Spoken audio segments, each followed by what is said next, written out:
Happy Sunday, Smite fans, and welcome in to the North American SCC. Aggro joined by Gormizer. So we're going to take you into the final SCC game of the week, as we normally do, right before SPL on each of our weekend days. And Gore, we've got a big one today. It's the Sturdy Artisans up against the Fishies, but it's a Sino-less Sturdy Artisans up against the Fishies. I mean, I don't know what we're going to do. There's no ESET jungle in our future today, and honestly, it does actually feel a little sad, because I enjoy getting to see her every week. But it is going to be interesting, right? It's something that is going to be impactful. It's a time for, specifically here for the Fishies, Kirmi to be able to step up, right? Like, you know that your jungle matchup theoretically, quote-unquote, favors you in the sense that they're not going to have the synergy on the Sturdy Artisans in that kind of pre-built overall that's got them, you know, the 5 full wins that they have to sit up at the top of the standings. But there's also still, I think, a couple of issues the Fishies have to be able to overcome altogether. They've got that first win, so it's not necessarily the end-all be-all for them, but they're still looking to try and climb up. And look, like right now, the two teams at the top of the standings, the number 2 spots where you want to be, both have 5 wins. You're at 1, you've got to have a really, like, just hell of a tear through the rest of the phase to be able to jump up that high. But for them, I think the realistic goal, a couple more wins throughout the next few weeks, get out of those bottom slots to make sure that you don't get relegated or have to fight for your spot back in for phase number 2, and then try to figure things out. Sturdy Artisans is not going to make it easy for you, so maybe you are looking a little further down the schedule as well.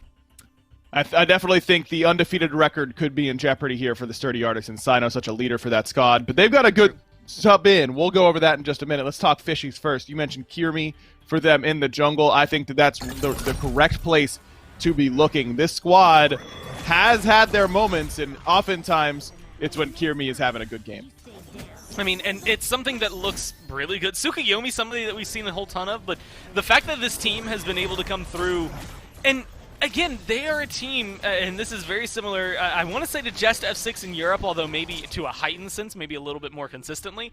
They play really well a lot of the time, they just haven't quite been able to eke out the full wins. They'll push sets sometimes to a 3rd game, they will at least give trouble to those teams that are able to come up and face them. They haven't quite been able to be so consistently winning yet, the same way that we see their opponents being, or, you know, in the case of the highlights right now, like where the Hook Relay and Hooves have been able to kind of turn their games around. I think that's kind of the path for the Fishies, but it's just taking a little longer to get that bounce back. Kirmi's been a big part of that, but I think Oceans as well, and a lot of these highlights I happen to see that he's playing Cabrakan, has a very eclectic god pool there as a support, and I think that those 2 roles, once they find themselves as certain pillars, Nehu's been really solid, and this is a team that I could really see growing and flourishing through the rest of the year. One of those teams that definitely has the talent, but maybe not the competitive experience quite yet in order to leverage that talent at this high of a level. So we'll see if they can start to put things together today up against the Sturdy Artisan squad, who, missing their leader, is bringing in another player with SPL pedigree. It's Scream filling in for Sino in the jungle, but those two both known for their creativity. Scream maybe more so with builds than Sino normally with the god selections. The first highlight we get in, Sino's playing Anubis jungle, dude. I don't know how I'm not supposed to laugh at that. That is just What about perfect for Kernanos him. jungle? I mean, look, jungle in this clip. Kernanos jungle. Look, the fact that there was a set jungle at some point, I might have actually been looking at Kirmi's name in these highlights as opposed to Sino. That is just good to me. But like, this is a team that's very, again, versatile. Like you said, bringing in Scream instead of Sino, maybe take some of the command structure away, maybe it gives Kirmi something a little more, I want to say not even equal-footed, but more of an opportunity in the jungle, just because of the fact that Scream's going to have a little bit of quote-unquote growing pains with the team, right? So there's an opportunity to work in there, depending on how the communications are for the Sturdy Artisans, but I think these highlights, it couldn't be better than for them to be highlighting the last matchup versus the Fishies. I mean, it was a 20-8 in terms of kills right there. They were already up 1 game. Like, this is a matchup that has already gone the way of the Sturdy Artisans, and now that there's a little bit of a trip up there for the jungle, granted, it's Scream, he's still going to be really, really good in this game. I don't expect anything less from him. It feels more like a lateral trade than anything else. It is an opportunity for the Fishies to really try to jump in and tear them apart. Well, let's go to the picks and bans and see exactly what we're going to see here to kick off this set. I mean, everyone in North America really rooting for the Fishies here in the NASCC in order to take that undefeated record away from the Sturdy Artisans and give someone else a shot at that first seed, maybe the most vulnerable they've been I'm looking for the other members of the Sturdy Artisans to step up here, though, Gore. I mean, Pagon touted as the next best thing to come out of the North American SCC, ready for the SPL. Yeah. Relentless One has looked fantastic. Stewart and Ionic have been solid in that dual lane. A lot of times it's the Sino show, but now I think it's time for the other guys to step up here. And honestly, like, once you start naming off all of those names and kind of looking into it again, like, every single one of those guys, like Sino, you know, in this case, Scream played in the SPL, Ionic played in the SPL, Stewart subbed in the SPL, like, Pagon, Relentless One have been right on the cusp of it. I think Pagon may be one of those, again, I think I give a lot of credit to Angry over in Europe, but I think Pagon is also in that conversation of, like, man, if there's ever a void in mid, I think I know where people might be trying to go to scoop up some talent, because Pagon seems like a really easy pickup for them. So it is not by any means easy everywhere else for the Fishies. They still have to dominate. And I think Scylla is a really good way to start, just to be able to find some control, consistency, safety, a lot of damage. I mean, Scylla does really kind of have, I want to say, all of the essentials you want as a mage, like, right? Like, you have a guaranteed getaway, CC immunity builds in, you know that your damage is going to be good, a slow, a root, all of that good stuff into one nice, tightly packed kit. Scylla is the top pick here for the Fishies. Nehu going to be piloting that one as the Sturdy Artisans go with two gods that we saw a lot of during their highlight reel on her for Stewart, and then, of course, Relentless One locking in that Camazotz. It could be Camazotz jungle, of course, but with the way this team has played this pick in the solo lane consistently, I think that's pretty much a free lock for them over there if they so choose. With Haim banned, and the Fishies decide to ban Haim but leave on her open and go with that Scylla pick first overall, that leaves Jing Wei as the next best hunter up. Yeah, it's really been this fight, I would think, between Jing Wei and, like, Chernobog lately. Like, that's the thing that's really been interesting to me, is seeing who's getting picked up in these spots. I think Jing Wei, especially in this case, alongside a King Arthur and a Scylla, like, a lot of safety, a lot of good damage, synergizes well with the crit build. The question will be, in my eyes, and this is something that we'll have to see in like 10, 15 minutes, the Wind Demon versus Executioner, which one do you want to get first? How those boxing matches are going to be going over there in the long lane. Stewart, I think, is going to be a pretty big menace on her, so a lot to handle for the Fishies. Maybe it's something that you just kind of let the duo lane relax, leave it on its own, focus over here. And again, put a lot of pressure on the jungle, put a lot of pressure maybe on the solo to keep those things under wrap. Umoja is the pick for Ionic in this game, and he has looked very, very good on this pick. Umoja starting to see a little bit of a resurgence, I would say, at the SPL level as more and more supports look dominant on her. Excited to see what Ionic is going to put out on it, as Kirmi is the target here for the Sturdy Artisans in the ban column. Tsukiyomi and Awilish take it away from him, and this Awilish pick is starting to gain a lot of steam as well, Gore, not just at this level, but SPL as well. Yeah, and honestly, I think there's a lot of combination on this squad that could really make it work out for them, but it's also something that it punishes really hard, and normally I was going to say to the mid laners that you could lock in, they lock in Raw immediately, so I don't even have to speculate on the people that we've seen kind of picked up more often down here in the SCC that could get punished by it. Raw can't escape her. I mean, you either kill her or she kills you. There's not many ways out of there, but there's a lot of fun, I think, that comes through, and again, with the way the Fishies have been playing, you target out two of the more prominent picks that their jungler, for specifically Kirmi, has been picking up, and kind of keeps your Raw safe, so it's a nice 2-in-1 punch. Well, now you've got Ymir there for a little bit of punching on his own end. You got plenty roster. of CC.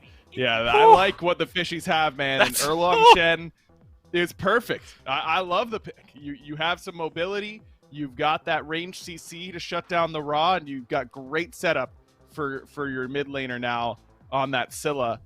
I like what the Fishies have, but at the same time, I appreciate the Artisans have let the new guy, Scream, get his pick last. He gets to see the entire draft before he decides on his selection, and it's going to be the Ratatoskr.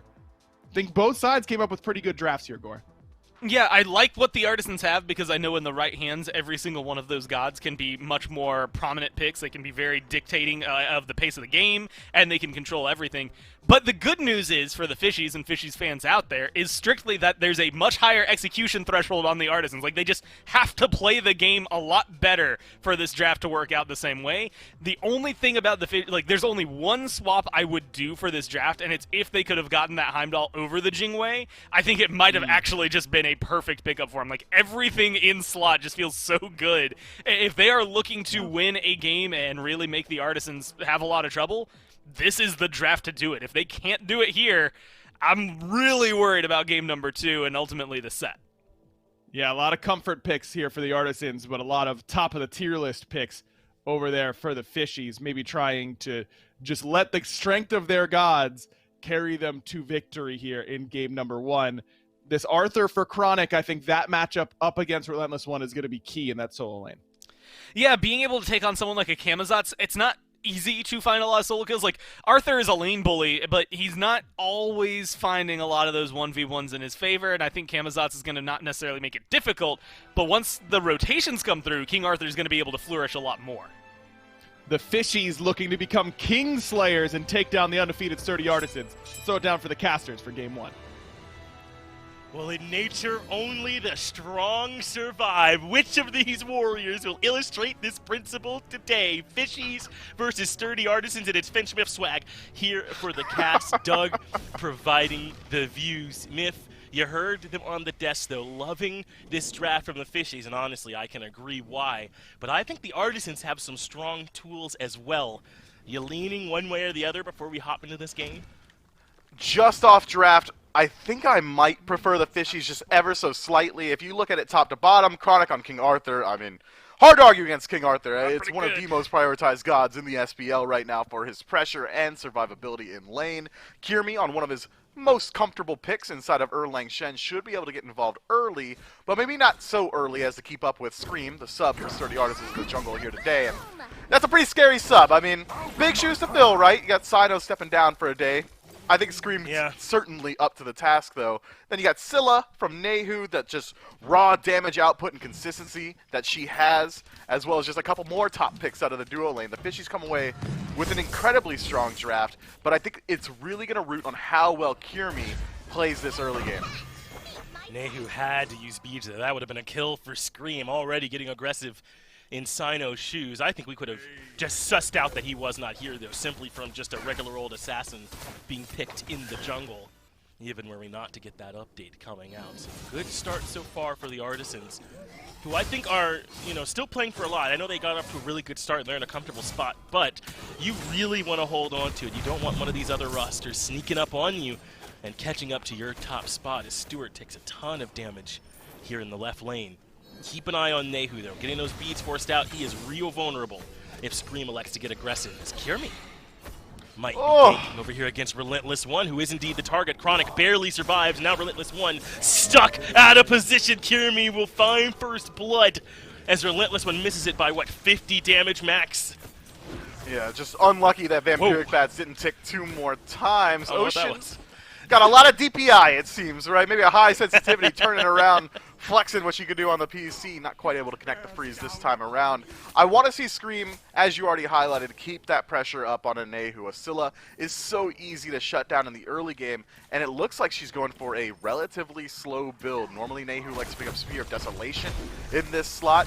That means that he's likely going to go Rada Tahuti next. It's going to take a lot of gold. Oh, Artisan's in danger of losing pressure everywhere. Big leap does allow Stewart to get back towards safety. Stun will not connect onto Oceans, who makes his way back towards safety as well. Not a bad start from the Fishies, especially considering what it looked like was about to happen to Chronic. And now Kirmi with some presence here on the left lane. This is for the purple buff invade more than anything, though. Good timing. He's here right for it, but looks like, yeah, he will indeed stick to it and strip that purple away from that left lane. No way that Stuart Neonic can step forward and defend, so one more win for the Fishies as they strip away Purple. And Oceans, feeling though he has to blink, does move out, but the Artisans have showed up in force. Kirmi, the one in danger. Big Celestial Beam does connect, but Kirmi gets around the corner and into safety. Oceans has been dashed in on, likely will fall here, but a nice route from Kirmi, still providing the peel, and they might just get everyone out of there. All right, Oceans, I see you creating space out there for your homies. Kirmi takes a pretty aggressive pathing off that purple buff invade, starts to rotate himself back towards mid, but he has to understand that Pagon is likely on the red buff. Scream as well, and Oceans still caught out. Didn't expect him to stick around so long. Scream does not have the damage, and he still goes in. Well, that's right, puts up a wall, and he wants Rinjaru for a chance for a kill, but maybe now bit off more than he can chew. But Stewart couldn't decide a target for the Impale. I don't know what I can come up with here today for that one, but ends up missing it. Instead, they'll get neither. And Oceans apparently had the read that Stewart was just going to be off the mark with that impale and came back in correctly. And he's still hovering around. This Ymir is nearly purple buff to his name. I guess if he could apply Frostbite, he'd be able to swing pretty hard, but this is risky plays, especially considering Renjaro's not helping you, Oceans. Just, if they go on him, he should die. Yep, Oceans has clearly made the call that they won't, and he was correct. Hard read. Yeah, hard read. Not only that they wouldn't, but that when they did just stick around, that they wouldn't hit everything, because if they had hit everything, one of them wasn't going to make it out. Either way, it works out for the Fishies here at the long lane, and we got to give them props for early game dominance here so far. As Kiermi rotates in, and it's Ionic who ends up in trouble. Beads come out, but it's not enough. Kiermi now 2-0 to start the game. Man, Kiermi walked up real casual, like, didn't he just, hey, I'm over here for the purple buff invade, but fortunately, looks like there's some free kills to be taken. Takes his eyes over towards red just to get that timer. Does spawn up, and Pagon and Scream are already on the defense. This rotation means that I think Fishy's got to play very cautiously around this invade. No 9 turns blessing available means no survivability for Kiermi. Well, the Sturdy Artisans have everyone here, but no one actually here on the buff, and so the buff, I believe, stolen away, but in comes Scream with the 2-man knockup. Airstrike comes out from Renjaru. He escapes to safety, and Scream, the one in danger, but Stewart at least gets Kiermi in trade, making 1-for-1 jungle for jungle. But what can Nehu do with this I'm a Monster? No one helping the aim. It clips Stewart. He takes 413 damage for his trouble, but looks to be backing a 1-for-1 on that purple defense. And Myth, it seemed like the Artisans had everyone nearby, but they kind of weren't in the actual purple buff pit there to defend. Did you like the way they played that defense? Everyone besides Pagon was there in time. As Chronic in a little bit of trouble. He's been getting the lesser end of this engagement the entire match, and Relentless One finally able to reap the rewards of his own efforts. Peg finds that solo kill. Pagon rotated back towards red on his own purple buff defense. Looked like he thought the Sturdy Artisans or his boys should be able to just clear it out and then disengage, but there was a little bit too much face shown by the Fishies, and then he rotates over a little bit late, misses the ultimate. Had Pagon gotten involved a little bit sooner, that should have been much cleaner from the Chaos team. Yeah, certainly seemed like they had the numbers showing up in time as Scream invades a couple camps here. Feels like Relentless One's trying to say, listen, Kiermi can't be here all the time, but Scream without an ultimate is now in a ton of trouble. Doesn't even able to use the blink because he's stuck in combat. Dash gives him a moment, but yeah, this should be a kill for Kiermi. Nice. No, the blink comes off in time, so he buys some room, but there's Oceans blinking in for the freeze, and Scream now done. Got a little bit too greedy, but at the very least, Oceans will die as well. Still, trading your support for the jungle this early. I think a trade the Fishies are happy making. They've looked good in this early game so far. They have all the kills so far for the Fishies landing onto their jungler as Renjaru forces the airstrike defensively and is able to make his way out of there. And anytime On Her dedicates Desert Fury and doesn't pick up a kill in lane is a win for the lane opponent, right? Renjaru does as much as he can there. That's the 1v1 prowess that On Her brings. Even a level down, even down in the build, this Stewart guy is still able to find pressure consistently over here. But if he continues to play this aggressive style from behind, it's only going to create further opportunities for Kiermi to rotate over. And Myth, King Arthur, normally known as a lane bully, but does he need tank boots and the Stone of Gaia for that to be the case? Because Relentless One has seemed to be the dominant one in this matchup so far. Does Camazotz just win that early? Camazotz in the early should get a slight poke advantage as well as has a sustain advantage, but wow, with any sort of true trade, Chronic should be able to return the damage in spades, but he might just head over to the Shadow Realm first on this gank. Oh, Scream still uses the 3 while Chronic's up in the air. Looks like it won't matter. They'll get the kill anyway, but now Oceans and Kiermi are here to say hello. Up to the air goes Relentless One to help him escape, as does Scream, but Relentless One can't get on the Tree of Yggdrasil. He jukes out, the crush blinks past it, and Relentless One having himself a game. Remember, Kiermi came over and ganked him for first blood, and still he's ahead in that lane. He really is, man. The backstep blink combo looking so nasty. Fancy over there in the soul lane. 3 people rotate over trying to finish him off. Nobody's able to touch him. My man went full Ultra Instinct as Ocean finds Ionic inside a solo. Kiermi's here to help out. Should be able to find this kill. Yeah, it should be here for him. Even the River's Rebuke coming out, but a good wall. I don't know if I can really say good wall. Ionic shrugs it off. Relentless One is dirty dishes in the sink right now. My man is filthy with the way he's looking over here in the right lane, and Fishies not coming up with an answer. Is Camazotz that kind of pick? Can Relentless One take this game into his control with the kind of lead he's building up? He can if he decides to rotate out, but I'm sure he's feeling himself so much inside of solo, he just wants to keep taking these 1v1s up against Chronic, or rather 3v1s, because they have been rotating so many people over, have been the Fishies. But as of now, once he finishes up that Shifter's Shield, should be able to make his stamp known on the rest of the map. Pagon has already used his ultimate, so he just falls to Kirmi easy as you like to autos. Scream does make his way out of there safely. Looks like he had to use the blink to do it. And this has been the problem from Sturdy Artisans. It looks like they've lost some of their macro control in this game, haven't they? That they normally have in these sets. Purple buff getting invaded. Desert Fury there, and I believe they defended successfully. Looks to be the case, as Renjaru unable to pick it up. So nice work with Desert Fury, but they just go right over to red and strip that away.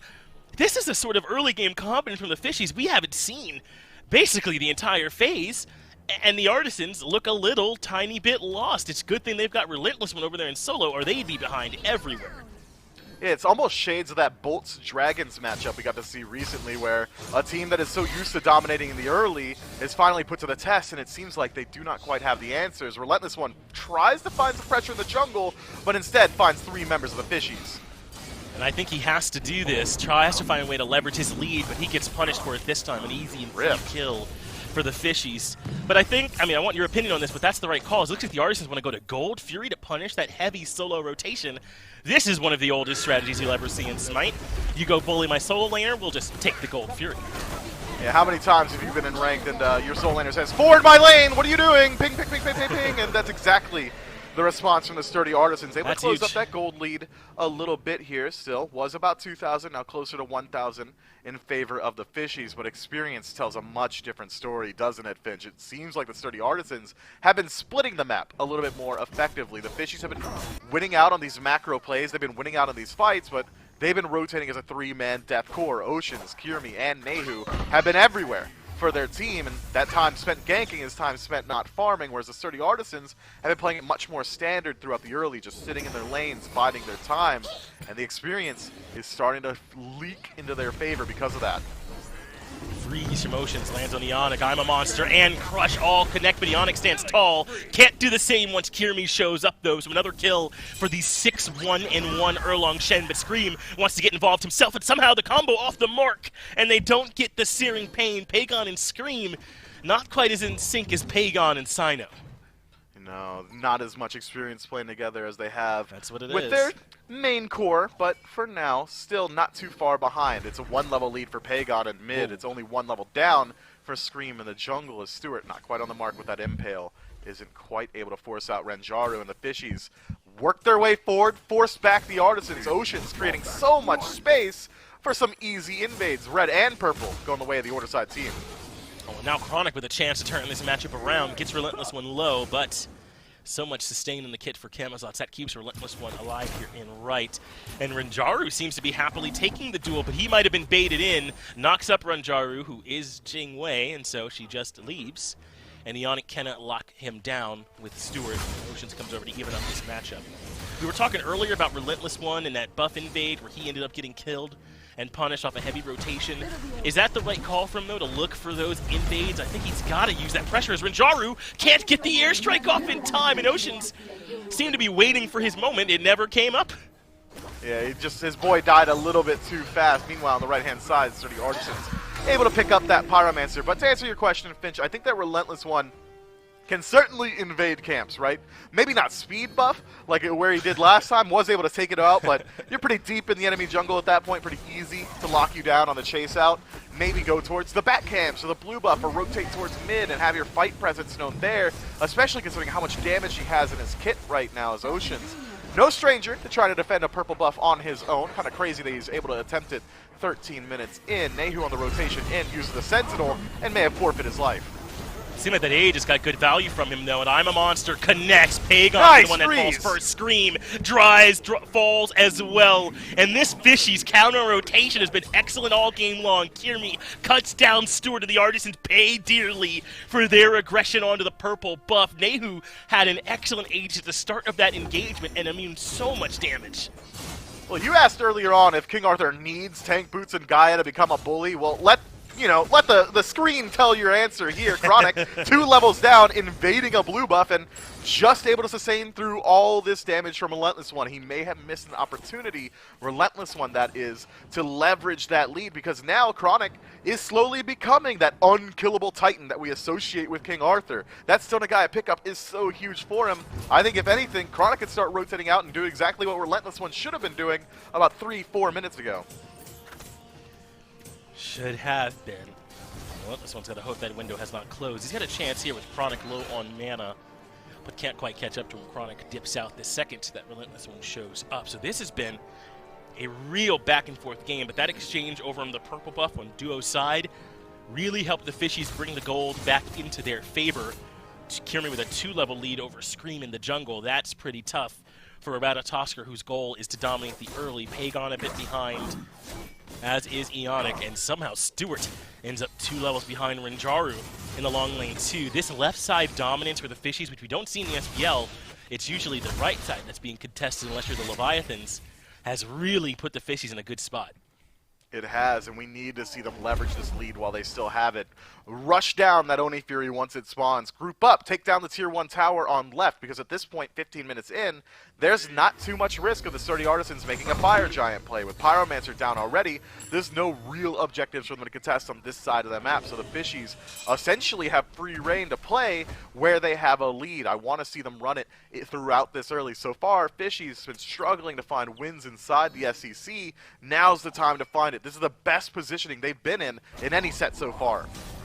Kierme steps up onto Ionic, pin lands, but Ionic takes a ton of damage from Nehu all at once. That turned that engagement around, and Ionic with no relics will end up falling. Up to the air goes Relentless One, his first time involved in a big team fight. Nehu already falls, Desert Fury raining through, but Kierme still able to turn around damage, but it's a double kill for Pagon. Scream will fall to the shard device, but Ocean's life should be forfeit, but he gets a 3-man freeze. Chronic comes in and capitalizes on the back, and he's got Pagon in his sights. Another fall from Oceans, who's having himself a hell of a game. Pagon goes down, and Fishies have a chance to turn this fight around. Oceans has no respect and no regard, keeps Not holding down that W key despite his team crumbling around him, and turns around the fight on his own. Another Plays one. forward, finds the freeze, and forces the beads. Yeah, Stewart's got to run at this point. Relentless One, though, likes his odds in the 2v1. Has Oceans low, but good peel from Chronic keeps his support in the game. And now Rinjaru here to provide some early game crits, but seems to be on the run as well. No one really wants to tango with Relentless One, but he still hears the music as he jumps further forward. A good Riptide brings Rinjaru back in, and the River's Rebuke has him locked down, but Chronic, again, keeps Relentless One CC'd and outside of the fight. But maybe Ionic has done enough. Good leap from Rinjaru, but somehow Bat Out of Hell has come back up. Relentless One makes his way in, and Rinjaru will fall, but a good Sikkim locked Relentless One in, and Nehu finds the return kill. There's 22 kills already in 16 minutes. 22 kills, 14 of which landing on the side of the Order team. Now 2,000 gold in the lead.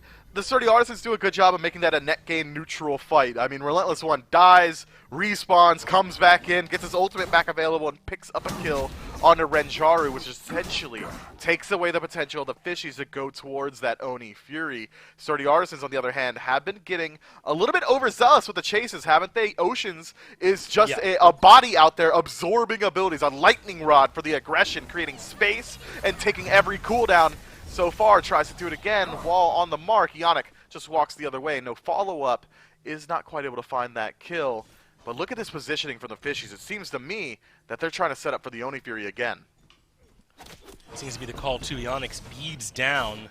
That's a pretty big win. He needs that safety because Oceans, I think we just saw his second missed freeze of the game.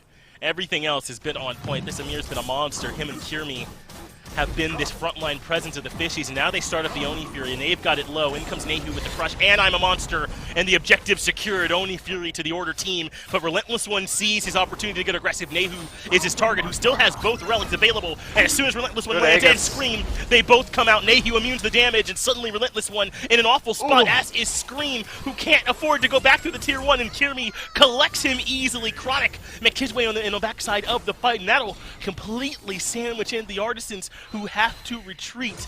They wanted something on the back of that Fury Myth, but nothing was there. The Sturdy Artisans, it's a disjointed dive. Relentless One goes in alone, forced to disengage off the 9 turns blessing, and then Scream dunks in alone. And it's forced to disengage by the 99% of his HP bar immediately being removed by Nehu. It just feels like the Sturdy Artisans, when they do commit to these dives, are not doing it as a 5-man unit. Instead, it's maybe 1 or 2 members going at it one at a time, and the Fishies are able to dismantle those engagements as a 5-man core. We need to see a more concentrated effort from the Sturdy Artisans to play as a team, because now the Fishies, with Scream just now respawning, have a positioning to go for the Pyromancer, and it looks like it's going to go uncontested. It is, and it's just too much CC from the Fishies as the Onyx cut out. Searing Pain comes through, and that's the best Pagon can do to help. He's got to watch his support narrowly escape after dropping down that River's Rebuke. Yannicka Shell upgrades his second relic. Didn't come out there, though. Still in his back pocket.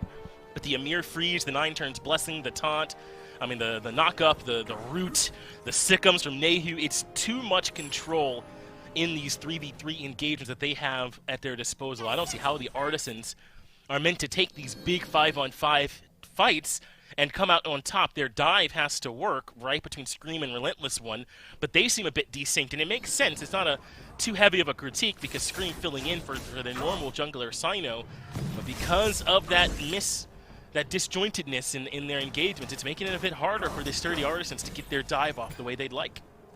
And when you do dive like that, you need your backline to be either creating pressure or fighting the dive of the Fishies. And the Fishies have not been diving. So instead, you need the rest of the Sturdy Artisans, Pagon, Ionic, and Stewart, to be working their way forward and creating additional threat. When 2 members dive alone, it's essentially just a 2v5, but if 2 members dive to create space so that Pagon can free cast or Stewart can deal his damage, that's where fights start to work out. But so far, it's Scream and Relentless One in there alone, just trying to do it all on their own. And, well, it's not a 2-man team, it's a 5-man squad. Sturdy Artisans, though, seems like they've already addressed that issue. It is a tight 5-man grouping on the right-hand side, daring the Fishies to step up, use your lead, and look at the Fire Giant. Well, the effective CC, in air quotes, the Artisans have is exactly what you're saying, right? When Relentless One and Scream go in, they draw everyone's attention, almost like a taunt to them, and that should be freedom for the backline, but we haven't seen it yet. But this Fire Giant could be the moment the Fishies have been waiting for. They don't start it up just yet, though. Stepping further forward, picks have been there for them all game long to the tune of 15 kills in 21 minutes. So I don't have a problem with them looking for more of those picks, but Ocean's backing, I believe, on a Chaos side ward. So some information for the Artisans that this isn't a full 5-man grouping. In fact, Kirmi has moved over towards Oracles, but the Artisans spreading out a little bit too. Both teams using this opportunity where there is no Fire Giant push to spread out and look for farm. And I gotta think, if any team's happy to see this, it's the Artisans, right? A little bit of time to get some more farm, to catch up a bit before they have to take a Fire Giant engagement that they're not happy to start. Yeah, I think the Fishies might wait just a moment for Renjar to get a little bit of additional gold to get that crit chance from Deathbringer rolling in his favor. With the Season 8 changes, Tier 2 items no longer afford you additional crit. That short sword is just for the power at this point, and it's not a ton of it, but he does have just about a couple hundred more gold until he's able to finish that Deathbringer, and will have a full item advantage over Stewart inside that ADC role. Could be that the Fishies are just waiting for that power spike, but 4-man grouping on the right-hand side tells me otherwise. The Fishies are looking for a pick, while Renjaru is able to split push the map. With Jingwei and her passive, could just head back to base and fly over if things start to look a little bit sketchy. Scream has his blink forced out from the blink from Chronic. So it's a solo jungle trade on that blink, and that might slightly favor the Artisans. Scream has been engaging with his ult a lot, but he does lose a little bit of that piecemeal engagement with a Blink 3 stun. So we'll see how he chooses to go about these fights without it. Meanwhile, Chronic lost his best way to get to a specific target with that ultimate. He'll have to be a little bit more selective about who he takes to Camelot and Avalon this time around, without the ability to go right to the back line and pick one. But now it's the Artisans, not just with positioning, but starting this up. They don't have Scream or Relentless One here, just starting it up with the back line plus Ionic.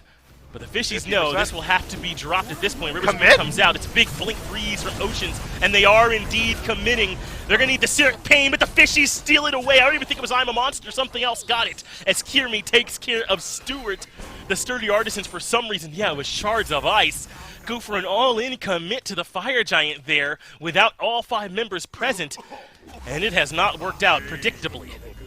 Yeah, Pagon now on the retreat, and that's all it is. He's got just about 0 turnaround potential. Kirmi able to pick that one up. Sturdy Artisans go for an OG strategy way back in the day. Odins would drop their ring around Fire Giant and force enemy teams to jump in, put themselves out of position to try and contest it, and that's what we saw from Ionic in his own ultimate as Relentless One. Bro, wrong side of the map. Maybe he got lost. Wow. Confusion here from the Fishies, but go ahead, break down that old school Odin. Oh yeah. So like, you drop the cage, you force the enemy team to put themselves out of position, and then you immediately turn it around for a fight. But Ionic had waited a little bit too long to throw up that ultimate to deny the vision, so the Fishies know, well, it's a commitment to the Fire Giant. They have to now. It's too low HP. All we need is a couple auto attacks or allow Oceans to blink in and go for the fully channeled ultimate. It just felt like to me, Sturdy Artisans would go for a Hail Mary play that they know they shouldn't be able to win, even with the 3-man core that they had there. Their best secure is Pagon, and I'm pretty sure he'd used Searing Pain already, trying to deter the fight instead of using it for the secure. Just a huge disjointed engagement. Last time we saw it on the left-hand side, it was Scream and Relentless One going in on their own. This time it's Pagon, Ionic, and Stewart doing it on as a 3-man core against 5. We need to see them just tie it up a little bit. Let's get all 5 of them going, firing on all cylinders. Then things might change a little bit for them. And listen, I know that Sino is important to this roster. I think all of us understand his presence. I'm a little bit surprised about what they lost in terms of not just the mechanical play from him, but it seems like kind of the top-down view of how to approach this game, right? A little tough here for the Artisans in his absence so far. This is only game 1, and this is where this early game dive strategy they had did not work out. They were kind of blown up initially from a Kirmi and Oceans early game aggression they did not seem to expect. So maybe they'll be more ready for it if it ends up coming to a game 2, and that's if this game continues on this trajectory and the Fishies win it. That is by no means guaranteed, as Ionic gets called in by the 9 turns blessing. Is not guaranteed dead yet. A Riptide allows him to retreat, and he correctly isolates Kirmi with that River's Rebuke. This is the punish they needed. Is now Kirmi the one getting a little out of pocket, but a great response from Nehu. Flattens Stewart right at the start of the fight. The second time the monster does not connect, and Scream lands in his face, but Chronic and Nehu are there to find a double kill for the Maids in the backline. 3 members removed from the Artisans on what looked like a good broken engagement that the Artisans had found, but instead the Fishies were all there and Kirmi died, but traded 3 in the process. That's what it looks like. If someone's diving and your backline's creating additional pressure, that's what is afforded to you. The Fishies doing a very good job of working with what they have, and Ionic steps too far forward.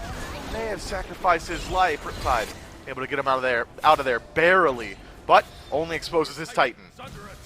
Well, let's see if this is going to be an all-in commit from the Fishies. They're on to the Titan. Relentless One and Ionic, the only one's up for another 11 seconds, and Nehu has removed one of those figures from the equation, and without that variable, things just got a whole lot easier. The Fishies will take game 1 in 26 dominant minutes up against this Sturdy Artisans. And Fitch, I think you hit the nail on the head there. It's not just the play on field that they're missing from Sino being subbed out. I think legitimately he was their primary shot caller, and if he wasn't, well, it doesn't show there, because it looks like they're looking a little bit lost around the macro right now.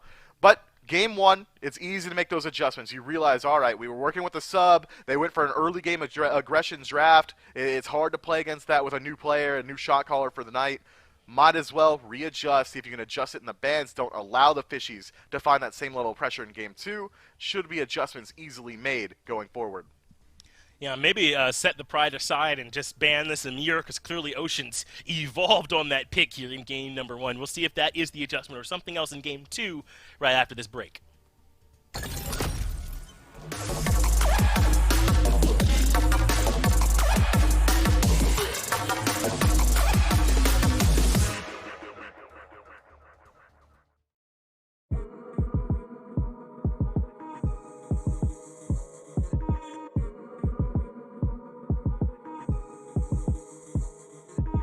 How you gon' lie when you look me in my eyes and you show me a facade? Show me a facade. How you gon' lie when you look me in my eyes and you show me a facade? Show me a facade. You a lie. You a front, you say anything long as you get what you want. Tryna play me like a fool, homie, I am not a clown. It ain't nothing but a game, cause all you do is mess around. Now I'm on the verge of a meltdown, meltdown, meltdown. I should've known when I met her back at Midtown, at Dogwood, when I was going through a rough patch, but it's all good. I even told about the dark times I had in childhood, when we was driving off of I-10 in Kirkwood. Now all that time I never get it back. You wanted that, used to hate when I didn't wanna hang. I noticed that, used to talking about your ex, Jake, with your next jack. Used to messing with them white boys, now she went black. Wait a minute, guess you went and got yourself a real life. Got yourself some booty shots and live villa. You just wanna make a rapper beat like Dilla. You ain't nothing nice, radiator, cause up close, baby, you a ghost. You a demon, and you should float. Get out the way, and just go, and just go, and just float, float, float. How you gon' lie when you looking in my eyes and you say you down for the cause, but you really here for the ride? You ain't really feeding no sheep. You're a K9 in disguise. Shoulda never gave you nothing but a funky high five. I know we can't go back in time, but I wish I could rewind and get back all that money that I spent every nickel and dime. Cause you a lie. Oh, you a front. You gon' say anything as long as you get what you want. Went and got yourself a new man. It ain't even been a month. I feel sorry for your boo, cause he don't know what he signed up for. Do he? Ooh, yeah, I heard that you met him at the bar, Louis. Okay, don't try to do him like you tried to do me, baby. You a cold-blooded killer like Stu. Cause up close, baby, you a ghost. You a demon, and you should float. Get out the way, and just go, and just go, and just float. Float like a balloon, an apple, empty bottle, cork, styrofoam, and most dead bodies. You killing me, homicide. Look at your lying eyes. I should have been better laced, cause I failed too many times. If money the root of evil, and you call yourself a dime, you gotta be penny wise. You gotta be penny wise. You gotta be penny wise. You gotta be penny wise. Cause up close, baby, you a ghost. You a demon, and you should float. Get out the way, and just go, and just go, and just float.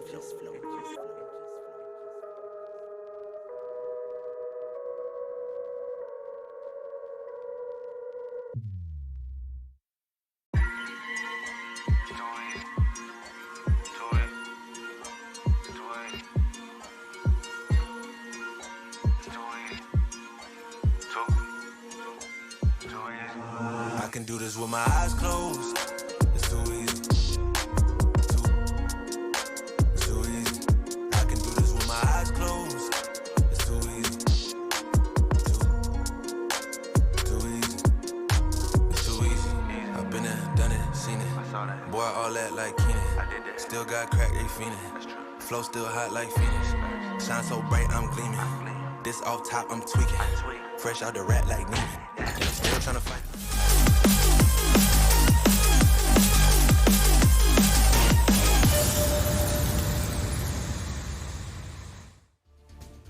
Well, there might be no argument more persuasive on how important Sino is to this team than watching that game up against the Fishies. Dirty Artisans fall.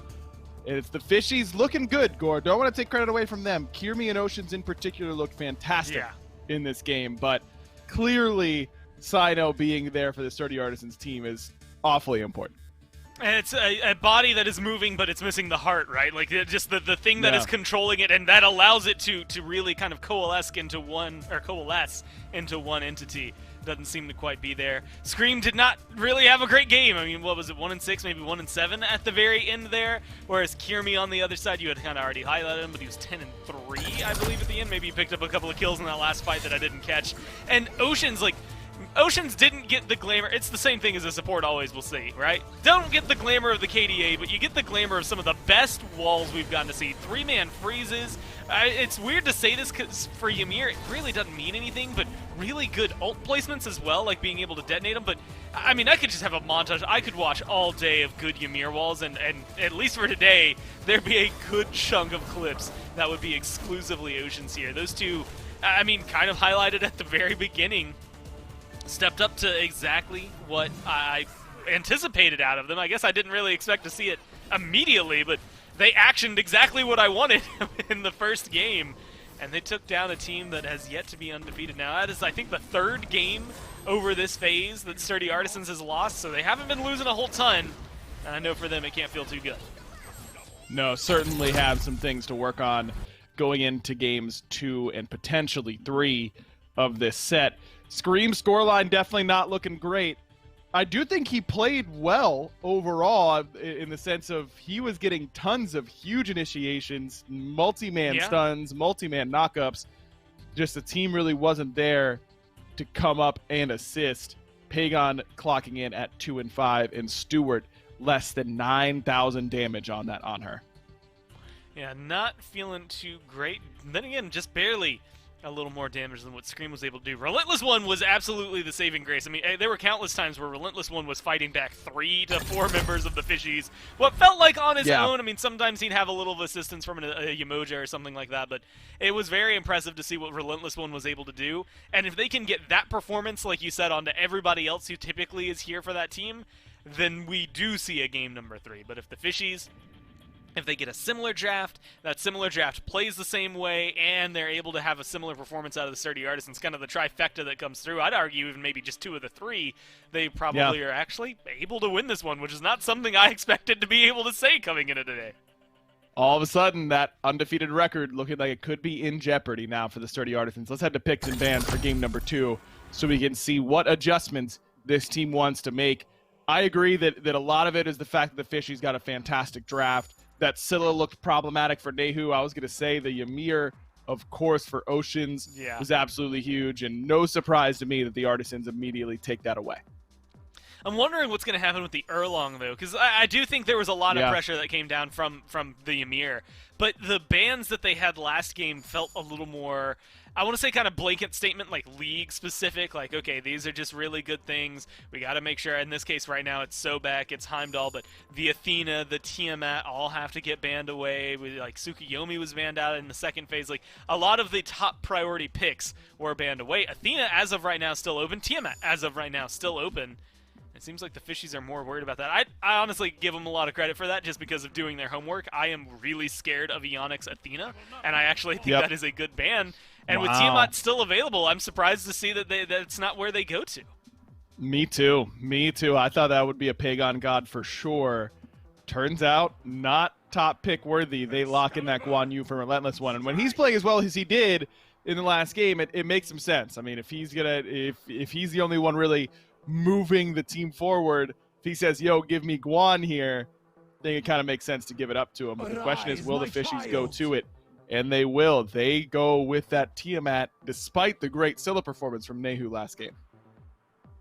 I actually really like this. Again, it is going to be a little more pivotal. I mean, we saw a good Scylla performance, but kind of played in the style of what I expect out of Tiamat. Tiamat does a lot of damage, but it's a lot of setup as well, right? There's a lot of places for this mid laner to kind of fall into the same category as maybe your solos and your supports, right? Not getting all of the kills, but always active in them and ensuring they happen, which for me means that Fishies will need to lean a little heavily, especially with this Erlong, onto Kirmi, different god. Maybe the Awelish gets locked in here soon. They have a knock-up in the Tiamat that's going to maybe make it a little easier for him as well.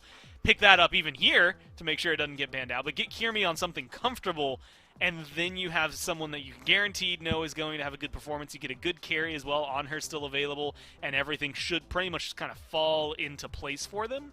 But there is some pressure. This Tiamat we've seen locked in. Yamoja's the conversation last year. One of the better gods that we've seen in the right hands that absolutely does deserve to be banned. If you can't play her, it doesn't matter, though, so I hope Fishies definitely have that practice. Yeah, certainly have to watch out for that. Take a look at their draft, though, Gore. I mean, Arthur, Tiamat, Tsukuyomi are their top 3 picks. That's looking pretty good if you ask me, man. I don't know, especially when they just played so well in the last game, but it does feel a little bit more individualistic. It's less of a cohesive unit like we saw with their first game 1 draft, and now it's, oh, Tiamat could pop off and make a lot of stuff happen, or Tsukuyomi could be the solo carry. Little bit more relying on that individual skill, I feel like, with this draft. Yeah, and I really like that in a way. Like, it helps kind of simplify things down because, again, you don't have to worry about the 5-on-5 grouping. Although I will also say, based on what we just saw, the 5-on-5 groupings where the Fishies are stronger right now. That communication is definitely coming into hand. So, I mean, a little bit of a toss-up, Jingwei coming through. I think that as much as I like their draft, though, and I like the solo, like you said, kind of solo carry potential of a lot of these guys, I think the support pick is going to be the most crucial. There's not a lot of the quote-unquote top tier still available. Still a lot of great supports out there, but it's definitely going to be the thing that really ties it together. If Oceans isn't playing something comfortable, I think the draft won't look as good all around. Oh, it's Khepri. I thought it was going to be Kabrakan because that's been such a common pick for him. Yeah. They decided to go to the Khepri, a little bit more defensive. A little surprised, though, Gore, because I feel like the Sturdy Artisans composition, it's not burst damage, all-in commit onto one target, and then we have to kill them. The Nemesis ultimate does lend itself to that, but it feels like their damage is a little bit more spread out than what we normally see Khepri picked against. So it's not going to necessarily get the easy proc on his res, but when I look at it, like, Fishies, that's a comp that's not going to die often to begin with. Now you add a Khepri, like, the one person I think I see that going on the most is probably Tsukiyomi, maybe Tiamat occasionally, but, like, King Arthur, Tiamat, Jingwei are all really safe.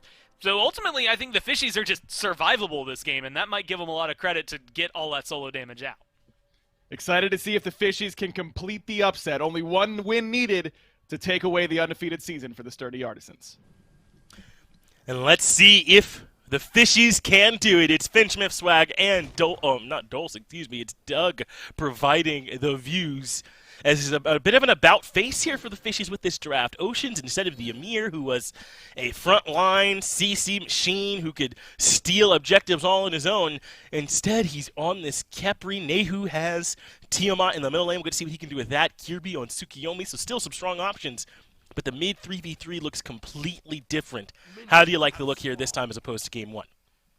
I think it can work. It's still a good draft, but it is completely different. I mean, even just individual gods, Kirmi isn't playing that consistent damage, just constant chainsaw style that we associate with Erling Shen. Instead, now it's more of a ranged poke / all-in commit with Piercing Moonlight. Nehu doesn't have that same level of burst that he had on Scylla. It's more, again, ranged poke and long-range artillery strike damage on this Tiamat.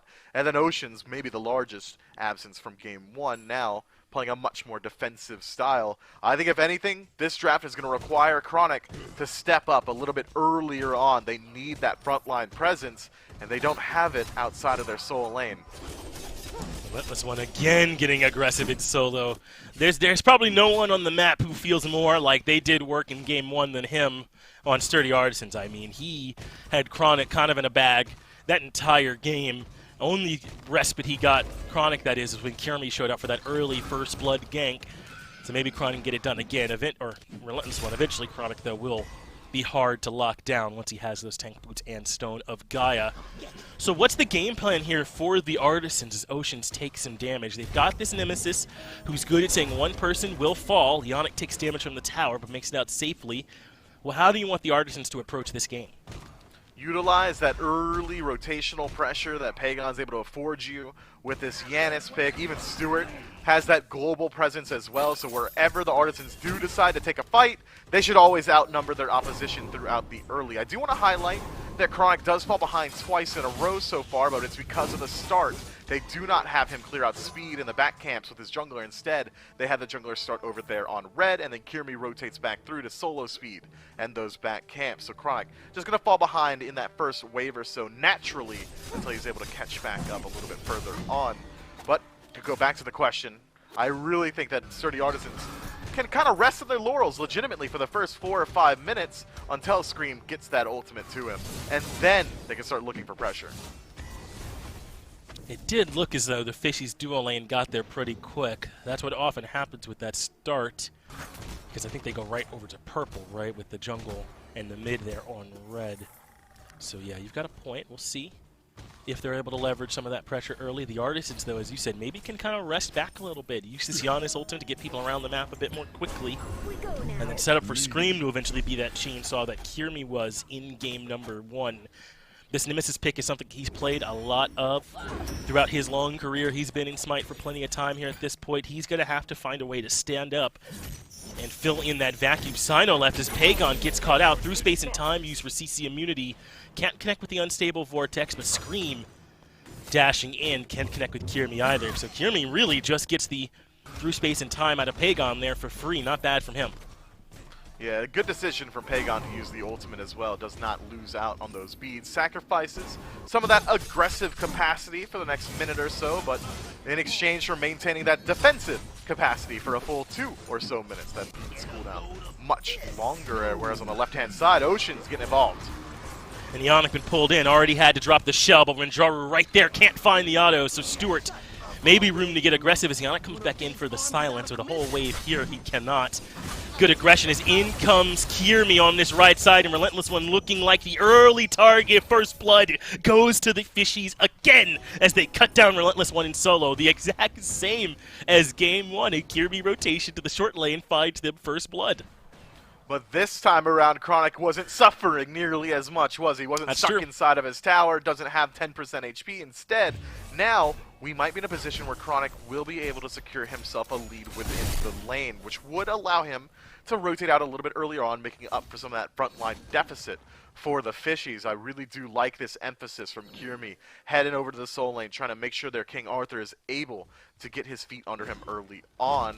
Quick adaptation from Relentless One between matches. Instead of going for the Warrior's Tabi, instead going for the tank boots this time around, showing a little bit more respect to the opposition, likely because he is playing this Guan Yu. I really do like the pressure so far. It's just, what are the Fishies going to be able to do with it? Can they keep it up? Can they start looking for invades? Kills are nice, but it's more about the objectives. Kirmi coming over to defend their own blue. Over in the long lane, they got Ionic's shell out, and that's still another minute before he has that safety relic back at his disposal. He's gone for the tank boots, Sentinel's gift, and Ocean's also tank boots, but into Benevolence's Relentless One has Chronic. Scream rotating over 2, but Slice and Dice connects, but back under the tier 1. No way they can dive a King Arthur there, so he survives, but Ionic's got to be careful. Looks like Oceans doesn't want to step up with Kirmi heading back towards speed. No need to take action there. Stewart uses the ultimate to return the lane. That forces Renjaru into the airstrike defensively. He's probably looking for a back anyway, so maybe not the biggest deal in the world, but with the ultimate down, Renjaru is a little bit more vulnerable there on the left lane. Yeah, a little bit. Still Jingwei, right? Such a hard-to-kill god as long as he's got those beads available to him. But not too many knockups on the side of the Sturdy Artisans. Really only Yannick's dash is what Renjaru rather is going to be able to dash out of himself. I do want to see the Sturdy Artisans start to make some more proactive plays on the map. Yannick right now should be able to make more pressure, more space than Oceans can on this Capri just because of the relative value of Dharmic Pillars. But alone cannot do much. 3-man core, the Fishies, just like game 1, staying tightly knit. And the Sturdy Artisans have not grouped up as 3 themselves, so they cannot fight in. No, I don't think so, but look at this. Scream showing maybe not presence in left after all. He cuts back through the Gold Fury pit and finds Oceans in the jungle and drops the ultimate on him for a chance to commit. Dash lets him close in the gap through space and time, gets Pagon there, and Oceans will fall for the first kill of the game for the Sturdy Artisans, and they'll leverage that into this greater Scorpion. Thought perhaps we'd see Scream coming over to the long lane, but he made a bit of an adjustment in his pathing and just happened to run into Oceans, who they were happily the hard commit to. And then that global presence we were talking about earlier is put into play. Pagon brings his squad with him. Yannick and him travel through the portals and make sure that kill goes their way. Fishies, though, not going to rest in their laurels, are able to get something in exchange. Greater Scorpion on the Fire Giant side. Fort, as my boss told me to call it, is taken by the Chaos team here. So far, not too much disparity in the gold department. Experience largely equalized as well. Some slight leads in favor of the Fishies. 1 level inside the jungle and 1 inside of solo. Means that the Fishies are likely going to try and leverage that on the solo side of the map. Last time around, it was dual lane that had a pretty sizable lead, and that's where the Fishies made their home for the first 15 or so minutes. I want to see them do the exact same, but in reverse. Do it on the solo side. Play around this King Arthur. Put him even further ahead. It'll allow him to rotate out and make his pressure known, which would fit his build so far. Going for that offensive relic inside a Blink. Not too useful against a Guan Yu, but if he does rotate out, pretty good against the Yanis. Yeah, and this is potentially a big win if the Fishies are able to find it. I mean, this is a neutral state in the early. Maybe a slight lead for the Artisans, but nothing really at all worth noting at this point, aside from the gap Chronic has in solo. So, but if the Fishies are able to really slow down the pace like they've done, I mean, at this point in Game 1, there were 7-8 kills on the board already. Here in Game 2, though, we kind of knew just from the draft with the Tsukiyomi, Tiamat, and Kepri, pretty much the opposite of what they had in Game 1. They were going to come in with a slower pace, so this may be easier for the Artisans to get used to this new look for their comp. Scream drops the ultimate on the Kirimi, but it looks like Dharmic Pillars keep Scream from coming in either any further. Kirimi dives with that Scarab's Blessing on him, which lets him dive more safely, but he still ends up stuck because Oceans couldn't reposition, so Stewart gets the kill by joining in with the ultimate. Oceans takes the pathing down, so it's an easy kill for Pagon, and now Relentless One with the dive has its chance, but takes too much damage this early, has to back up, and Renjaru with the airstrike able to find the kill over the Guan Yu. So it is still in favor of the Artisans, but at least the Fishies get one back in their favor. Relentless One just a little bit faster on the rotation in there than Chronic, able to find the double stun cavalry charge into both Kirimi and Oceans, and no surprise who dies, it's Kirimi and Oceans. Sturdy Artisans a little bit faster on the rotation this time around, but maybe a little bit overzealous as well. Relentless One attempts a tier 1 tower dive, level 9 Guan Yu, not going to be able to take up too many tower shots, or just damage in general falls down in exchange. The Fishies able to claw one back for themselves, but Sturdy Artisans, I think, have rightfully identified that they've got a slightly quicker pace to their draft. Pagon, though, can't be doing that one, bud. Just walks up and dies to the two-man core. Nehu and Oceans put him down. Especially because he ends up using the beads anyway. He was real stubborn initially on not using them, and then at the tail end, panics, uses the beads anyway, and dies. So about as bad as that interaction could possibly have gone for him. He'll be quite vulnerable once he comes back, though still will have through space and time for that added CC immunity ahead of time. A small, and see, this is where the Sturdy Artisans are getting a little out of pocket, right? I mean, that dive from Relentless One, the tier 1, did not need to happen. They'd won that fight 2-0. He gets ahead of himself and gifts a kill back to Renjaru, who takes it with the airstrike, and now here Pagon ends up sitting on the fence about when to use the beads, does it anyway, and dies and gives up the relic. They're giving a couple kills back, even though it looks like they had a good start here to this game. Yeah, it felt like to me Pagon's calculus was off. Just wasn't quite used to playing against Tiamat. Got hit by the abduct, and he's like, oh, nothing's coming my way. But that entire time, Nehu was just full charging that first ability. Scream dedicates the retribution and does commit to the chase with the backup from Stewart. He drops in that ultimate through space and time. Went up topside. I don't mind that aiming. It looked like they were going to go into the tier 2 to hide, but maybe they had the info was coming. They duck down more towards the tier 1, and no one ends up close to being hit. So the Artisans don't want those ultimates, 3 of them to be for waste. They go right to the Fury.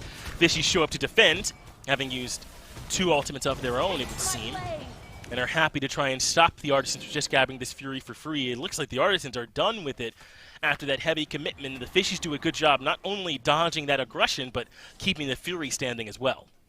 Yeah, not sure how the Sturdy Artisans are able to fight right now with those 3 ultimates down. They do show face around the gold free, but decide to back it on up. The Fishies, as we've already highlighted, do not need to maintain the same pace as they did last time around. They have a much better ability to fight in that 5-on-5 team fight phase of the game. But I still don't think that means they should slow down. They've got a decent lead inside of Kirimi, even Chronic finishes up that Stonagaya much earlier on and has himself in a much better positioning than Game 1. I think, if anything, the Fishies have the potential to start fighting in once again. But it's been a slower pace from them, even reflected in the builds. Oceans going for that Thebes in the first slot, needs to get those stacked up. Whereas the Sturdy Artisan support, Eonic, picks up Sovereignty, a much faster pickup. Don't need to stack up a Sov, so he's got the full value from it right now.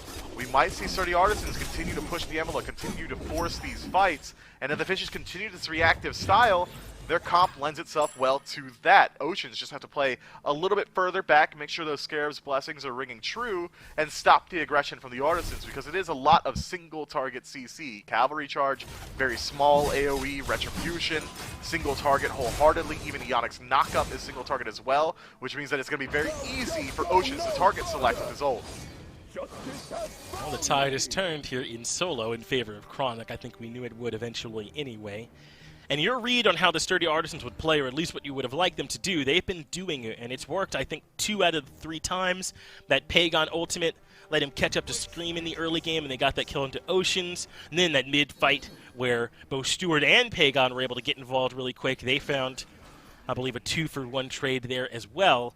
It was just that third time where Scream drops an ultimate like 5 seconds before Stewart comes in with his, then Pagon's there off the mark with through space and time, and the Fishies avoid that damage. So far it's been successful. And the Sturdy Artisans this time, though, say, let's plant the flag and fight here. Their big global ultimate's a little less valuable when both teams already in the arena, but all the same, they put good damage into Oceans with that Dharmic Pillars. Relentless One gets aggression, and that means it's time for Rinjaru to use the airstrike to disengage, but Kirmi been locked down. Scarab's Blessing there, so he gets aggressive.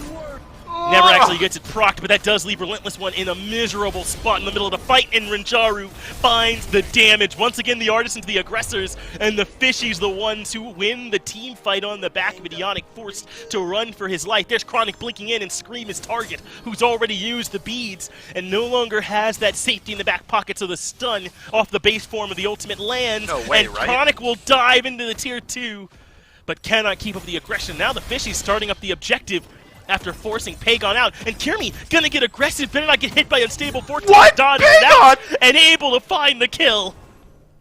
Gotta line up those shots, Pagon. I was gonna say, Kirby better hope that this ultimate kills because he does not win the fight afterward. Unstable Vortex should be a guaranteed kill for them, but unfortunate situation, he just shoots it the exact opposite direction. Even maintains going for that offensive relic in the second slot. Pagon could have just purchased an Aegis and avoided that situation wholeheartedly, but for now, let's go ahead and talk about how that team fight goes in favor of the Fishies. It was an engagement from Ionic and Scream, both dropping their ultimates onto Oceans, who says, word, I'm the support, I don't care, I have Wingblade, I'm just going to walk out of this slow, maybe I pop beads if I need to, and he does, and sets up to find the Scarab's Blessing onto Kirmi. Just, it's that clean disengage off this all-in composition from the Sturdy Artisans, and they don't have the ability to keep the gas going. If Cavalry Charge, Retribution, and Dharmic Pillars are down, their team fight takes a insanely big hit, and the Fishies just bide their time. Alright, their ultimates are down, let's get ourselves back in there and win it cleanly on the tail end. Well, the Artisans have this Pyromancer in their sights. Ocean shows up in time to see. Nehu, maybe with some damage over the wall, steals it indeed. The Artisans could not lock it down, and the Fishies find one more win. And this is what I was highlighting at the beginning of the game, is that with this comp, the Fishies would have to win in a completely different way than Game 1. In Game 1, they were the pace setters, engaging all the fights, and taking the action to the Artisans. And in Game 2, it's the Artisans, with all this global presence from the Through Space and Time, from the ultimate from Stewart. And the Fishies have just responded to it. And on the desk, Aggro said, hey, I'm not so sure if the Kepri's the call here. Is it an all-in on one target from the Artisans? Well, so far it has been. And Kepri's looked good on it. He's even been able to use the Scarab's Blessing kind of aggressively on the Kirmi in a couple of these fights to set up for his dive. The Fishies look very comfortable in this game to me, and the Artisans, I think, understandably, do not. Yeah, I think Aggro is just speaking to Ocean's propensity to play more aggressive picks, but if we're talking about just raw draft evaluation, just this full single target identity of the Sturdy Artisans is countered by Oceans, but Rinjaru forces the airstrike defensively, avoids the ultimate from Pagon. Can he avoid the autos from Stewart? Oh, you gotta hit those! Okay! Alright, Stewart finds the kill eventually. But that does leave Ionic alone in right, and the Fishies will find him to make it ADC of the Fishies for the support of the Artisans. Still, some of the Artisans not so sad with, but the Fishies are grouped, and since they're grouped in mid, they just take that mid-tier 1 nicely to their side. Not a whole lot they can do with both Pyro and the Fury down. Relentless One blinked, and Ocean just turns around and grabs him. The knock-up there too, but Relentless One still in the pool, doesn't get hit. Now he has to go into the ultimate, and Nehu's damage all there, but the Fishies still don't have quite enough damage to get the kill. At the very least, they'll push that Guan Yu out of the fight for now. Legitimately, though, Relentless One blinks into 4 people alone, nobody on his team in range to follow up on that fight. Relentless One could have got a fully channeled 4-man Talu Assault, 4-man slow off the second ability, and then a 4-man ultimate as well, and it wouldn't have amounted to much because he had no backup. Felt like, to me, a little bit overzealous usage of that offensive relic, and now it's going to be down for the next 100 seconds. The Fishies in a very good position now to start pressuring out this Gold Fury once it respawns, and the Fire Giant in the next couple of minutes as well. They have established themselves a very nice lead coming to this mid-game phase. But the Sturdy Artisans still do have the capacity to fight in. This single target identity works if they're on the defensive. If the Fishies do decide to start an objective themselves, that's when the Sturdy Artisans dive can really work together much more easily. So far, every single fight has been reactive from the Fishies. It's been the Sturdy Artisans pushing the envelope every single time, and unfortunately for them, not winning out on the engagements. And you already pointed out that Oceans identified the Artisans reliant on slows for most of their setup off the back of Scream and Relentless One and Neonic on the Dharmic Pillars. That ain't going to work anymore, not with this upgraded sprint for Oceans in the second slot alongside his Windblade already. They should be able to counter a good amount of what the Artisans are relying on in terms of that slow setup. I mean, what's the next best hard CC tool when they engage? Maybe Yannick can find the knockup into stun in the knockup, maybe, but it's going to be tougher now for the Artisans to engage than it was before. Yeah, Scream CC is not CC anymore. Just slows coming through for Nemesis. Relentless One gonna have to find the stun, because if they want to, the Fishies that is, well, Cavalry Charge no longer slows. You still have the portal from Pagon. Easier said than done, and if Yanis is using his portal aggressively, he is much less safe inside of these fights. Still has a knockup from Ionic, but that only happens to one person, and if you're targeting one guy, the Fishies have a one-man revive tool. That's pretty good. Really seems like they've boxed the Sturdy Artisans in with these two drafts. So let's see if the Fishies can make this Fury work. They've got the Primal already in their sights. Dharmic Pillars comes out to lock down Chronic, and it does give good damage, even through space and time on him, but Chronic lives through it all, and now the Fishies can happily re-engage. Once again, the Sturdy Artisans drop their 3-core ults on one guy, and the one guy just walks out as Kirmi immunes a ton of damage. But Stuart's still in close range, and Kirmi cannot survive this time. The Artisans walking in at the Fishies, now dropping in with Stuart's ultimate as well. And they've lost a lot of their safety relics already, so Oceans is the target Scream can happily take. And the Fishies got to keep on running because the Artisan's still here, and they want Nehu next, who uses the dash to leap away. And that is enough to deter the Artisans for now. But I don't know, the Fishies had exactly the kind of counter-engage they wanted at the start. How did the Artisans end up winning that so handily? Chronic forced out too early on in the engagement, got the Scare's Blessing put onto him. Kirmi engages expecting a safety net and finds himself deep in enemy territory off the piercing Moonlight. From there, Oceans steps forward, tries to peel out for his homie, but it's just 2 against 5 in that situation, and we see how that one pans out. The 2 die the majority of the time. Kirmi and Oceans fall, and Sturdy Artisans get a gold free for their efforts as well. But that still does not put them in the clear. The Order side team, having equalized their KDs 6 and 6 across the top, does not still get them the gold lead. 1,000 in favor of the Fishies, but that's not a lot. That's pennies at the 20-minute mark. Yeah, I think if that fight had gone in the Fishies' way, they'd be in a pretty controlling spot. So now the Artisans have themselves a way back in and a bit of a blueprint for what a successful fight looks like. They were able to commit Scream, Pagon, and Ionic's ultimate onto Chronic, not get the kill, and then still win the team fight handling on the backside anyway because of how much the Fishies had to commit to keep Chronic alive. And I think you highlighted exactly what the issue was. Kirmi engaged at that same time and then was just stuck on an island with no way to get back out of there.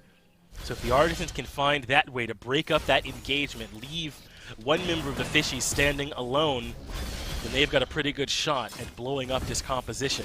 But again, the Fishies have made that counter-engage style work most of the time. Only once it didn't go well is Relentless One and Chronic just kind of duking it out over here in solo. In fact, Relentless One committing the ultimate. That's a pretty key ultimate that he lost. The Sturdy Artisans do get the Pyromancer, but now in comes Oceans to lock down Relentless One even further, knowing he doesn't have that Cavalry charge to escape. Chronic even committing the base form ult. Relentless One goes back through the portal. Was that the plan? He just dashes away all the same, but in comes that piercing Moonlight. He should end on Relentless One. He does at the tail end, but now Kirmi's stuck in the silence, gets the Scare's Blessing. That keeps him alive. And Neonic now stunned. This is the kind of engagement the Fishies like, where they break up the Artisans' front line and look for a dive on the back. But so far, it's just a straight-up chase. The Fishies weren't able to secure any of those kills. So going on to a level 18 Guan Yu 22 minutes in, pretty hard he to went secure on them. that one. He With his did, ult. but then there was a re-engage onto him a little later on. Unfortunate for the Fishies there. But now, they maintain all 5 members, and what was the difference this time around? Instead of having Kirmi engage while the Fishies were retreating, it was a full 5-man retreat then. a re-engage from Kirmi. That's how the Fishies are going to win these team fights if they could get better target selection next time around. Pagon was allowed to free cast that entire engagement. Stewart, not once did he get hit by an enemy god either. I think if Relentless One is standing between his back line and the front line of the Fishies, he's doing his job, and even if he doesn't put out any damage or CC, as long as he's able to keep his boys alive, he's doing just fine. Yeah, Relentless One did his job by putting a target on his own back, so to speak, walking in with no way out and then getting out anyway. So not bad from them.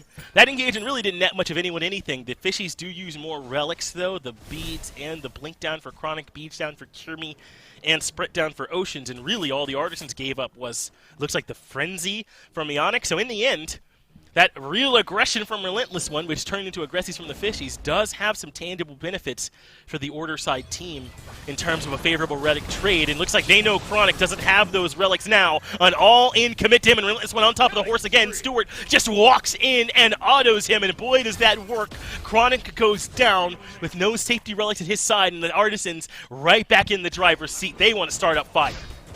And they do. Relentless One and Pagon on the zone. Makes sense for Pagon to go for this. He's not the best secure on the map, so he might as well use his damage inside the jungle. They drop But it's it? Fire Giant reset. We're looking for the fight.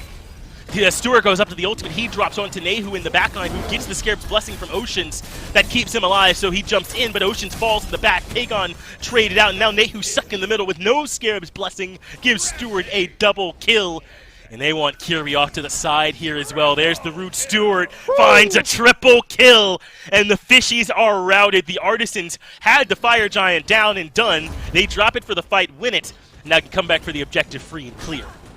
Pagon does fall in response, but you're not feeling too bad about what is a delayed 5-for-1 engagement, as well as a Fire Giant onto 4 members of your team. Sturdy Artisans have effectively turned this game around entirely. Gold lead in their favor. Yeah. Fire Giant on 4 belts and 4 towers left standing for the Fishies, soon to be 3 once Relentless One has his word in there. That is a lot of gold to swing in favor of the Order side team.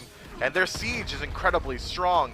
Pagon would have struggled on base defense had Fishies gotten Fire Giant, but on siege itself, incredibly versatile, able to maneuver his team as well as throw out consistent poke damage inside of these fights.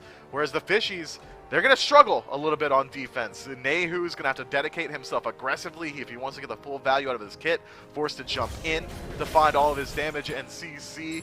Chronic has already been shown to be pretty squishy now, with all that defense shred on the side of the Artisans between Dharmic Pillars and Retribution. Means that he can't act as a frontliner in these simplified team fights in the 5v5. This is going to be a tough one for the Fishies. It's up to Kirmi to find that priority target. Tsukiyomi generally very good at shutting down Yanis. Those portals not very great at escaping the piercing moonlight. But so far, Pagon's been allowed to do whatever he wants. He has been, as the tier 2 tower and right already came down. Nehu has some Tiamat minions over there pushing mid and right to try and keep those waves pushed up, while the Artisans assault the tier 2 and left. Oceans goes in for a grab on a Relentless One again, but the last time you engaged on him, it did not work. Dharmic Pillars from Ionic keeps the Fishies from engaging any stronger, and Nehu ends up low. Remember, he has no Aegis or beads, and the sprint for Oceans now down as well. So going to be hard for Nehu to feel safe stepping up in these fights. Pagon seemingly wasn't even there. They win that tier 2 fight pretty handily, and now they can group up in mid for one more assault. Looked to me like Ionic's Dharmic Pillars essentially soloed Nehu in the backline, drops him down to about 10% HP. Gonna play a little bit more intelligently around those Fishies. And throwing get up a Relentless soft alive. defense, able to poke out Relentless One, but Guan Yu heals and Fire Giant heals should top him off pretty well. And God bless, Stewart's damage output is ridiculous. We're critting for 650 at this point. Tower on its last legs. Fishies gonna be an incredibly soft defense. I don't even know if I'm willing to stand inside this tower anymore. Might as well back up to the Phoenix. Scream engages from the side, drops his ultimate onto Chronic, who's forced to disengage. Kirmi looking for an angle, but Pagon has ulted through the side and broken up this fight just a bit. Stewart forced to disengage with his beats, and Kirmi still waiting for his lead into this fight. Never really finds it. Instead, backs up to help defend this left side Phoenix. I don't think, though, they were ever playing to hard engage with the tier 2. They keep their Phoenixes standing, and that's about the best they can ask for as the Artisans reset to spend their newly acquired gold. So the Artisans do use the majority of their relics in that last engagement. Defensive relics, at least. Frenzy down, Aegis and Beads lost on Stewart. Beads down on Scream as well. So this is an opportunity for the Fishies, but maybe you forgot about those globals, Kirby. Yeah, they can be anywhere on the map at all times. It's not just Pagon with the portals. Stewart will hop into your shadow and take your soul. Kirby in the Shadow Realm. Wow, the Fishies had a real chance at the start of this one, but that seems to have evaporated like a puddle on the sidewalk in summer. It's the left side Phoenix down. And just like that, the Artisans now have secured themselves a win condition. And that's if they can't come back later and grab these other two Phoenixes in a great position to close this game out. And this is the bounce-back game this team needed. And it looks like for the Fishies, a slower pace maybe not the answer initially. And the Artisans haven't won this game yet, but in a great position to do so. And they'll take a reset, spin up this gold, come back even stronger than before. Probably going to go to this Fire Giant. If you're the Fishies, can you afford to come out and try and defend here? I think you likely can at least try and dedicate yourselves for a steal attempt. You don't want to take a true 5-on-5 engagement inside the jungle, considering how poor these fights have been going for them in the past.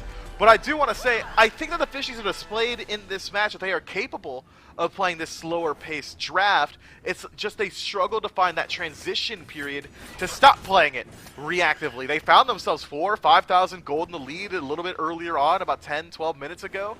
But they never did anything with it, Finch. They just waited for the Sturdy Artisans to continually make mistakes. And if you're waiting while you have the lead, well, you're giving the Sturdy Artisans an opportunity to close up that lead. 5-man grouping from the Fishies finds Relentless One. That's not the target you want to spring your trap on. Damage output not quite there. And now Yannick working his way in. Dharmic Pillars comes down. That does lock down Rajar for a moment. Nehu's Age is already used. An airstrike used from Rajar to completely run, but Kirmi does not have that same option. Stewart blows him up. Meanwhile, Chronic gets that Scarab's Blessing. That allows him to get aggressive onto Pagon. But Pagon, the one that looks better for wear after that fight, as Stewart continues to take on all comers with the damage he outputs. A double for him as he cuts down Oceans as well. And now dashing in, looking for Nehu. Ulting so he can continue to get aggressive dives in. And Chronic becomes the next target as Stewart finds the triple screen, prevents the quadra. But I don't think the team complaining as Stewart finds the fourth, the Deicide, and the Artisans take care of game 2. Pagon dipped out immediately. He said, Kirmi's dead? Let me just head over to the Titan. You guys do whatever you gotta do. Get your quadras, steal some pentas, whatever you want to do.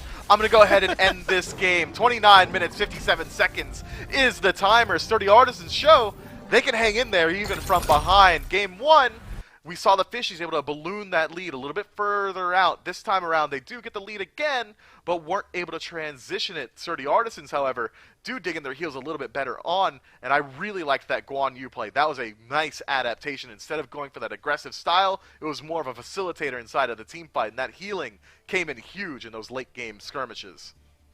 Yeah, I don't know if Relentless One knew he'd be the hard engaged target most of the times, but he was. And he just kind of lived through it, didn't he? He was not a viable target for him. That's kind of where they hit that initial wall and were able to close this game out for the Fishies. Congrats to the Artisans. They have tied this one up. We've got a game 3 on the way right after this break.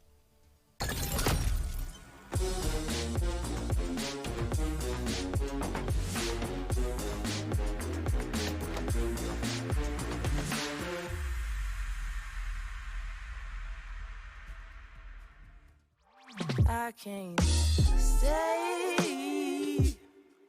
No, I always gotta go.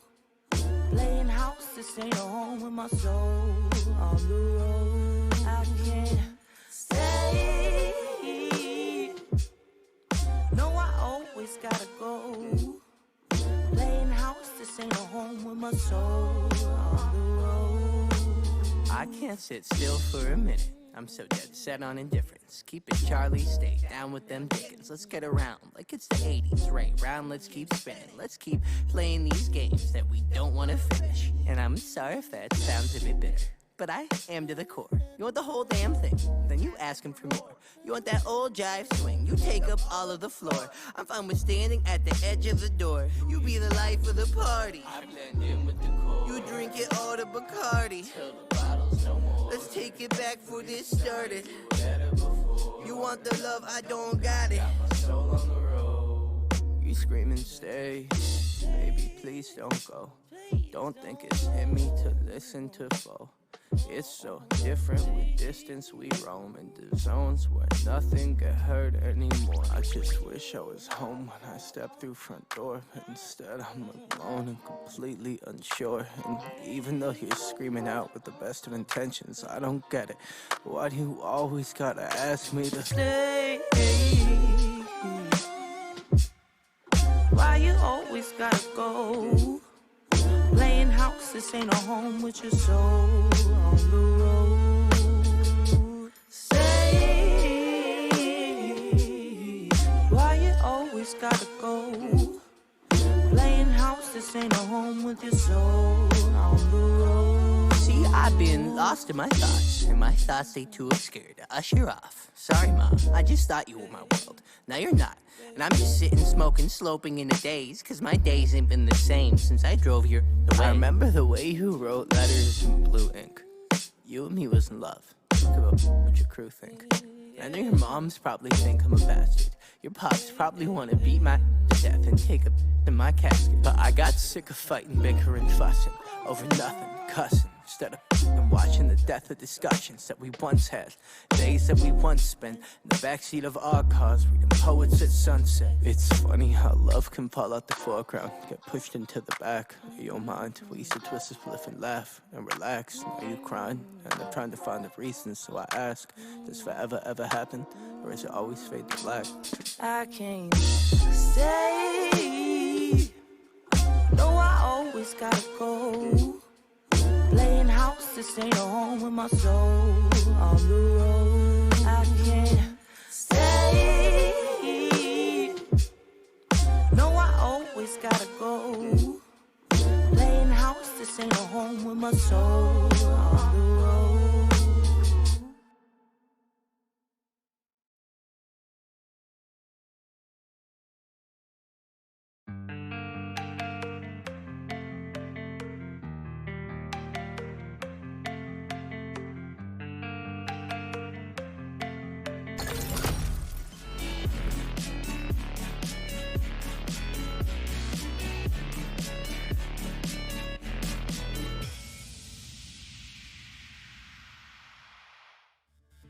Well, it took them a little bit to wake up and get there, but eventually we see the sturdy Artisans that we expected. Gore, that game in game number 2, close for a good portion of it, but once they got to the late game team fight, sturdy Artisans ran away with it. Yeah, I think the slower early game portion and kind of built by the team comp for the Fishies didn't lend them the same success that they had in game number 1, right? Letting that time for more than anything, sturdy Artisans to really collect themselves and figure out how they wanted to team fight. And admittedly, in game number 1, that was where Fishies looked a lot stronger, but they had a significant lead in a lot of those. Look, Stewart gets the kill here, but there were a lot of moments, right, for sturdy Artisans, like that one, to have to clean up. And I think for both teams, though, they definitely want to be able to come into game number 3 with a more reinvigorated idea. Definitely a slower pace all around from the Fishies, which I think was detrimental to them. But for the sturdy Artisans, ideally they want to be able to do, much like you said in the late game, right? Triple kills, being able to find these really solid amount of control. But if they could do it, they probably want to get that from the get-go, not take 30-plus minutes to really get there. Yeah, Stewart, kind of the triple kill machine in this one. I believe this is his second triple of the game. This was pentakill territory for him. Nearly able to kill the whole team. He had the quadra there at the very end. Probably should have been the penta for him. 10-0-5 for Stu on the Chernobog.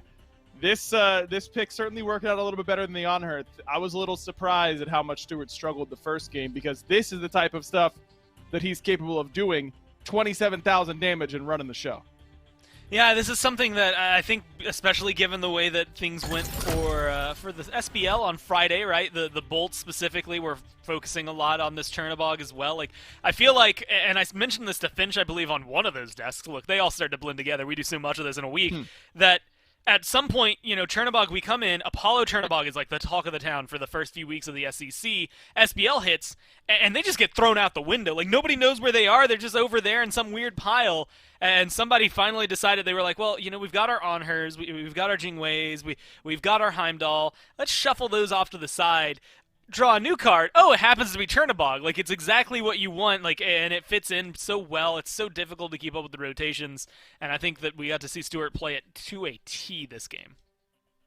In a Yu-Gi-Oh mood there, Gormizer, I can tell. Shuffling, drawing cards. I know where your head's at, and I respect it. But we got to focus in here for game number 3 for Sturdy Artisans up against the Fishies. Remember, the Sturdy Artisans are currently undefeated, and Fishies trying to stop that trend from continuing. As the Fishies are back in that first pick slot, they immediately take away the Chernobog from Stuart. Yeah. They have been banning Heimdall in that slot, so that could change how these picks and bans go. And it's also worth noting that Nehu on that Tiamat pumped out 30,000 damage. I mean, did a ton in the damage department, but maybe not as obviously impactful as the Scylla. I mean, this is a good area, like you said, to maybe try and flex the team out again because of the impact it had. It wasn't the end of the world for them, but again, the worry that comes with this, to me, is immediately the fact that it's going to be slower, at least from the mid lane, right? Like, she's got a lot of damage. She scales so well into the late game, but you are going to need something to kind of pick up the pace. With Erlong taken off, the Ymir being taken off, those were so successful in game number 1. And I don't think they necessarily had a bad game, but I do think the Khepri slowed them down as well. And they do let through one of the bigger picks here. Having to ban out that Chernobog means something is going to be available. And when you are now dealing with, well, ideally you pick up a pretty early and solid support for yourself, a Guardian for yourself, but now you're having to play into an Athena. Not only that, it's Onyx Athena. I mean, that's one of his most played gods career-wide. This is something I think you need to be really heavily worried about if you're the Fishies. Yeah, I think that Guan Athena, when you're getting those top 2, you're going to be feeling really good about your odds. And now it's a Morrigan pickup for Pagon. Interesting from him. Has Wukong already as a pretty decent transform. Guan Yu is a pretty decent transform. Athena's a good one if you want to use that global ultimate. And now the Fishies have to worry about not 1, but 2 defenders of Olympus coming through and stopping a side lane gank from going well. I'm interested to see this. Aggro, I'm going to be honest. I've been looking down a lot, and I'm sure it's been a little distracting. I was trying to find out, because I have some old cards that people might remember if they were at, what, I was 2016, 2017 Worlds, one of those 2. And I was trying to find a Hunter card that would be applicable for today. I only have Scotty and Medusa. Neither of those feel really we're not gonna see easy those. to play overall. So that's definitely like all for naught. I was really, really hoping that for some reason there'd be like a Jingwei in there or something I could pull out for the Chernobog to make it make more sense and tie into my whatever that was, allegory, whatever the correct term is. My mind's brain blanking on that part. I do have, however, I just saw him. Where is he? A Thanatos card that I can play there now because of that. Nope, that's Loki. Hold on, guys. Nope. This is a big deck, see? Wow, that is a big deck. I think I just gave those to Goodwill when I moved, man. I think I had a set of those cards. Oh, no. These are, yeah, there he is, Thanatos. I just couldn't. There it is. Kirmi pulling out the Thanatos card that Gormizer has. He plays it in attack mode. Yeah, he plays it in attack mode. I'm always going to have these. That's the only way to play Thanatos, man, is in that attack mode. Kirmi locking it in this game. You've got a lot to deal with on the other end, though, Gore. This is exactly what I wanted to see, though, right? Tiamat's going to be a little slow. If you want some early game aggression, I literally can't think of a better combo to go Kabrak and Thanatos at the very beginning. This is good for Fishies. They just have to play it to the level it needs to in order to find success. Let's see if they can do it. It's John Finch and Mifswag on the cast. Exactly right. It's Miff and Finch here, Swag. For game number 3, with Doug providing the views. Always great when Aggro and Gore can provide us the breakdown going into game. Let's see if the Fishies can execute. Looks like they are leaning back, as the desk said, to the early aggression for game 1. And honestly, even though things look good with the slower pace in game 2, I think I might be a fan, though the Artisans have some good teals of their own. First of all, what has gone wrong? What full moon is out for Ionic to be on this Athena? That should just never happen. Pagon has Morrigan, so there might just be 2 and Scream on the aggressive Robin. I think the Artisans can hang with him in this early. I really do as well, man. I mean, Athena making her way through almost sacrilegious in Season 8, full stop, but letting Ionix Athena through in Season 8 just should not happen, as you've already highlighted. But the Sturdy Artisans, I think, have a common thread between the last 2 games. It feels like, to me, they're just trying to outnumber the Fishies in every single engagement, right? You want the Defender of Olympus, maybe a second one. Maybe if Stewart can't get there, you can at least shoot some shots from downtown as well. Whoa. And this is a story as old as this set, isn't it? Relentless One just getting the better end of that first engagement, but it's the exact same start again. Chronic forces solo the blue buff on his own. Doesn't get any of the farm in lane, so hits level 2 second. You'd think he'd learn his lesson and play a little bit safer, so he doesn't have to lose out on 90% of his HP bar every time. But as you said, because of this start, Relentless One gets to have that early aggression. He's the one on the Guan Yu this time around. Chronic on Sun Wukong, who does seem to be power ranked up there at the top of the solo lane list. He's always banned, but we don't know if maybe the results are there to follow up. He's up there at the top, though. Kirmi playing this Thanatos obviously has a lot of the pressure on him in this early game, though, to execute. And that was not a joke. That just sucked that I ended up saying it like that. Wish I had taken credit for it. Should have leaned into it. Either way, Kirmi going to have to be the one. In comes Rinjaru and Oceans for early game aggression again. Impale to cancel out the dash, but not enough to get the kill somehow. And so Yannick wants to come back in with backup from Scream. Can't make it work, though. Hey, I really liked the execute pun, man. I don't know how chat felt about it. I don't know how you feel about it. But if it were for me, I enjoyed it, Finch. And I hope that you get some more of those rolling out in the near future. But I expect to see the Fishies jungler Kirmi getting involved. And I want to see him getting involved sooner rather than later. Already we saw Scream make a slight rotation over towards the duo lane. It looks like he's thinking about doing it again, taking a peek at the map. And so far, Kirmi has not been present. No, he hasn't. Scream's still waiting on his opportunity, and Ocean's now committing should be that opportunity, but maybe really just here to make sure the purple buff goes down safely. No, he's here to back. No, he's here to make sure the purple buff goes down safely. Hey, Scream, if you want me to cast it, man, you know, decide quicker. And then I can decide quicker up here as well. Either way, purple buff goes down, Scream helps them with it, and does not assault this duo lane at all. Instead, he heads back over towards red, gets that alongside Pagon. My man just wanted to be where the farm was. He was waiting on purple and red to show up. Yeah, okay, purple's up, red's up, I'm there. You know what, Finch? I think you kind of live-casted Scream's thought process there. Do I want to back? Maybe I get the purple buff. No, I'm going to back. Not purple buff. Then I think you did a really good job of giving us an inside look on what the young jungler's mind really babying me here, huh? Yeah, you are an absolute legend here, Mythishlag. Thanks, man, I needed it. 3 minutes in, no first blood so far, but gold is starting to separate itself. Sturdy Artisans starting to pull slightly ahead, and that's just off a neutral camp control. This time around, the Fishies able to secure the neutrals inside of Nehu, and both mid laners have been left alone, haven't they? It feels like no one's even looked at Pagon or Nehu as of yet in this match. Scream just now ticking over to level 5, has the ultimate available. Kirmi, not so lucky, might find himself in a fight here up against the Robin, decides that he doesn't want it, and gives over the neutral for free. Scream now level 5 and Pagon. That should be a bit of a go button, but he needs his first back. Didn't take it yet, so he should be able to get full boots, I'd imagine, here. And Electra the Ninja Tabi on Robin. No, he does not. We'll see. He's going to go for the Warrior Tabi. I got to think so, right? He wants to buy power boots. That would make way more sense to me. And it looks to be what he plans to do, so that'll be what he waits for. Warrior Tabi has the gold, comes on out now to rejoin his squad, but now he's got the boots finished here. I expect for he and Pagon to be getting aggressive, but it's Kirmi showing up in duo first. He backed early, has tier 2 boots, but doesn't know where he wants to go just yet. Oceans and Rinjaru should be able to say that they're pushed up a bit in lane, but looks like Scream not the only jungler considering a duo lane gank and then changing his mind later. These are hard to commit to, I get it, but once you've walked all the way over here, kind of done the heaviest part of it as Chronic retreats from Relentless One back to safety.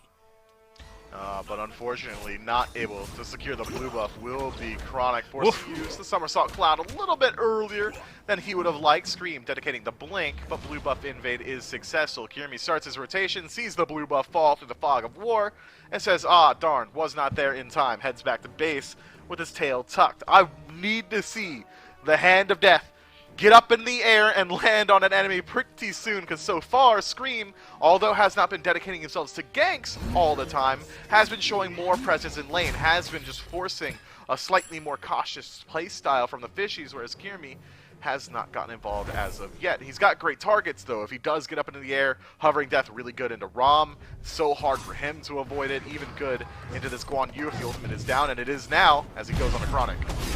Yeah, and the thing about Defender of Olympus now, it's coming out here, is it's going to be good the whole game, but Kirimi lands in two, but a taunt from Athena because she gets to taunt, by the way, everybody. And so that stops the aggression right there in the middle of its tracks. And the thing is, for the Fishies, they got to get going now. Cabrakan ain't going to scale with Athena, no way, no sir, no how. So it's only going to keep having that happen as the game goes on. They got to make sure they're hitting the ground running nice and quick. And they haven't had the opportunity they're looking for just yet. They haven't missed that window just yet either, but even though it's closing, they have to find a way to jump through. We're already looking at a 1,000 gold deficit, and if you're looking at the drafts, you kind of need the Fishies to be pulling that gold lead early on. They do have some late game inside of their draft. On her is a hunter, so he's just going to crit like every other hunter come late game. The advantage is going to be there. Tiamat has pretty decent scaling and map pressure come late, but Thanatos going to fall off. Cabrakan certainly going to fall off as well. Well, Thanatos will fall off unless your name is Stanford Soccer, in which case it then becomes a late game hyper carry. But this is Kirimi. It's slightly different here at the SCC. We need to see them maintain this pace. Even though the Sturdy Artisans do have some early game inside of this Robin, it's not the same amount. They're much better late game draft. Yannick came in, and the Desert Fury was the response. Good work from Rinjaru, not just giving the hands to Stewart, but dealing with Yannick. But, Pagon and Scream looking for something else, it would seem. Hanging out nearby, and they'll head over just grab Greater Scorpion. Thought they were considering a Rinjaru gank, what with his ultimate already down, but instead just want to make sure that Greater Scorpion belongs to the Chaos side team. They'll have the upgraded enhanced buffs as a result, and Gold Fury not too far from spawning, and maybe the Artisans can bring the party there once they're able to find some power spikes they like. You know, Finch, I've got the chance to ask every other caster, and maybe I won't get the chance to ask you here, as Oceans moves up, and they move up on the solo side as well. Should be a disengage, so I'm going to get to ask my question. I've talked to all the other Chair 1s. They like Gorp and Forp. Dave and Aggro have given me the wholehearted sign-off on it. How do you feel about it? Well, maybe not. I like Gorp and Forp, and I like this engage. Scream has Defender of Olympus on him, and that should be death for Rinjaru. The Snipes coming through, roll in, and it is indeed with a 4-man rotation over to the long lane. Going to be 2 kills. I'm not going to get too excited about it because there's literally nothing you can do if you're the Fishies there except have been somewhere else, and they weren't, so they died. Big gank for the Artisans. Yeah, they just have to accept their departure from the Mortal Coil and instead come to terms with whatever gods they have. Relentless One now. Just a little bit of pressure Give them the here. Skyrim exit. Yeah, you might as well. Hey, blue buff invade goes the way of the Fishies. Trades out 2 members on the left-hand side, but at least are able to pick up a buff for themselves. I can't believe you're a Gorp Forp guy, man. I thought we were 2 kindred spirit, 2 peas in a pod, but instead, yeah, I feel like this is a slight betrayal. I haven't said them much, but I don't have a problem with their shouldn't. existence. You know, if the rest of our team are fans of them, I'll just say Fireside. No, Forp's better. Yeah, maybe I just start adopting Forp and Gorp. Fire, Scorpion, Gold, Scorpion, or Gold Scorp, or G-Scorp. That's more syllables. G-Score, Gascore, anything you want. Gorp has the G end of Gold Fury. The G's there, the Forp's there, Fire down. Everyone else gets it, Miff. It's only you. I mean, I get it. It's just not good, is what I'm saying. I understand conceptually where it came from. Huh? Yeah, no, I understand. all right, let's talk about the game a little bit. I'm getting out of pocket. If you insist. Look, Sturdy Artists is up against the Fishies. 3-0 for the Chaos side team. 2,000 gold in the lead right now, and it feels like all the cards are on their side of the table. Scream able to bridge them throughout the early game incredibly well, already establishing a 1-level lead on his opposition inside of Kirimi, which is creating the space for his late game counterparts to start to scale well as well. Eonic benefiting from a lead. Pagon allowed to free farm throughout this match, and Rom is just going to have more attack speed come late game. If both of these guys are going to be critting, Rom should be doing it more often because he attacks more often. Yannick steps up, taunt on Nehu, who takes the taunt correctly. Doesn't give up the beads when he sees no follow-up damage nearby. He's able to fall back with that safety still in hand. But the Artisans with a grouping, or what appeared to be a grouping, Yannick will come back towards mid. Scream will come back towards his own farm in the back of the jungle. And Nelson Stewart back to lane to continue farming up as he does. So really no big grouping, but I wouldn't be surprised if we do see them in the future planning something near that Fury. Early on, Pagon does seem to want to turn into that Athena so he can rotate into fights. Have a second Defender of Olympus as Yannick makes it back underneath the mid-tier 1. And I think there's nothing wrong with that transformation as he makes his way to right. Chronic, though, completely fleeing, does the correct thing with 3 members bearing down on him, gets back towards safety. And now lots of presence from Fishies over in left. At the very least, Kierme here. I wonder if Stewart realizes the trouble that awaits him. Here's the blink in from Oceans. He gets locked down, so up into the air goes Stewart. But they know where he shall land. Ionic comes in with the Defender of Olympus to provide some backup. There's the taunt for the peel. And Stewart will fall, though, to the Desert Fury from Rinjaru. There's the re-engage from Scream over the top with the Mystic Rush. Kierme goes down, but the damage coming through from Nehu too good, and Oceans gets the response, a 2-for-1 in favor of the Fishies. Fishies, nice CC chain to finish off Scream there. I don't even think my man got the overhead kickoff. He was just stunned, rooted, stunned. Didn't really matter. Did not get a chance to legitimately play the game. There would have been no difference had he just let go of his keyboard there. That's how clean the CC chain was. Relentless One trying to get something back on the opposite side of the map. Blue buff invade attempted and dissuaded. Chronic's damage enough to talk him out of it is what I wanted to say, but it looks like Chronic might just lose this fight. At the very least, gets the ultimate out of Relentless One with his own. Relentless One, I think, could have gotten away with just forcing Chronic into the ult, but because of the delay from Chronic, thought he had a chance to commit before Chronic get up to the sky. It did not come to be. So some safety there, perhaps, for Chronic in this matchup. Over in the short lane on the solo side. So a big fight there from Fishies in left does get them a couple of kills, but does not change the numbers. They're still down close to 2,000 gold as Nehu's damage does tickle Ionic there on the tail end. Ocean's looking for a stun, but backs off at the last second.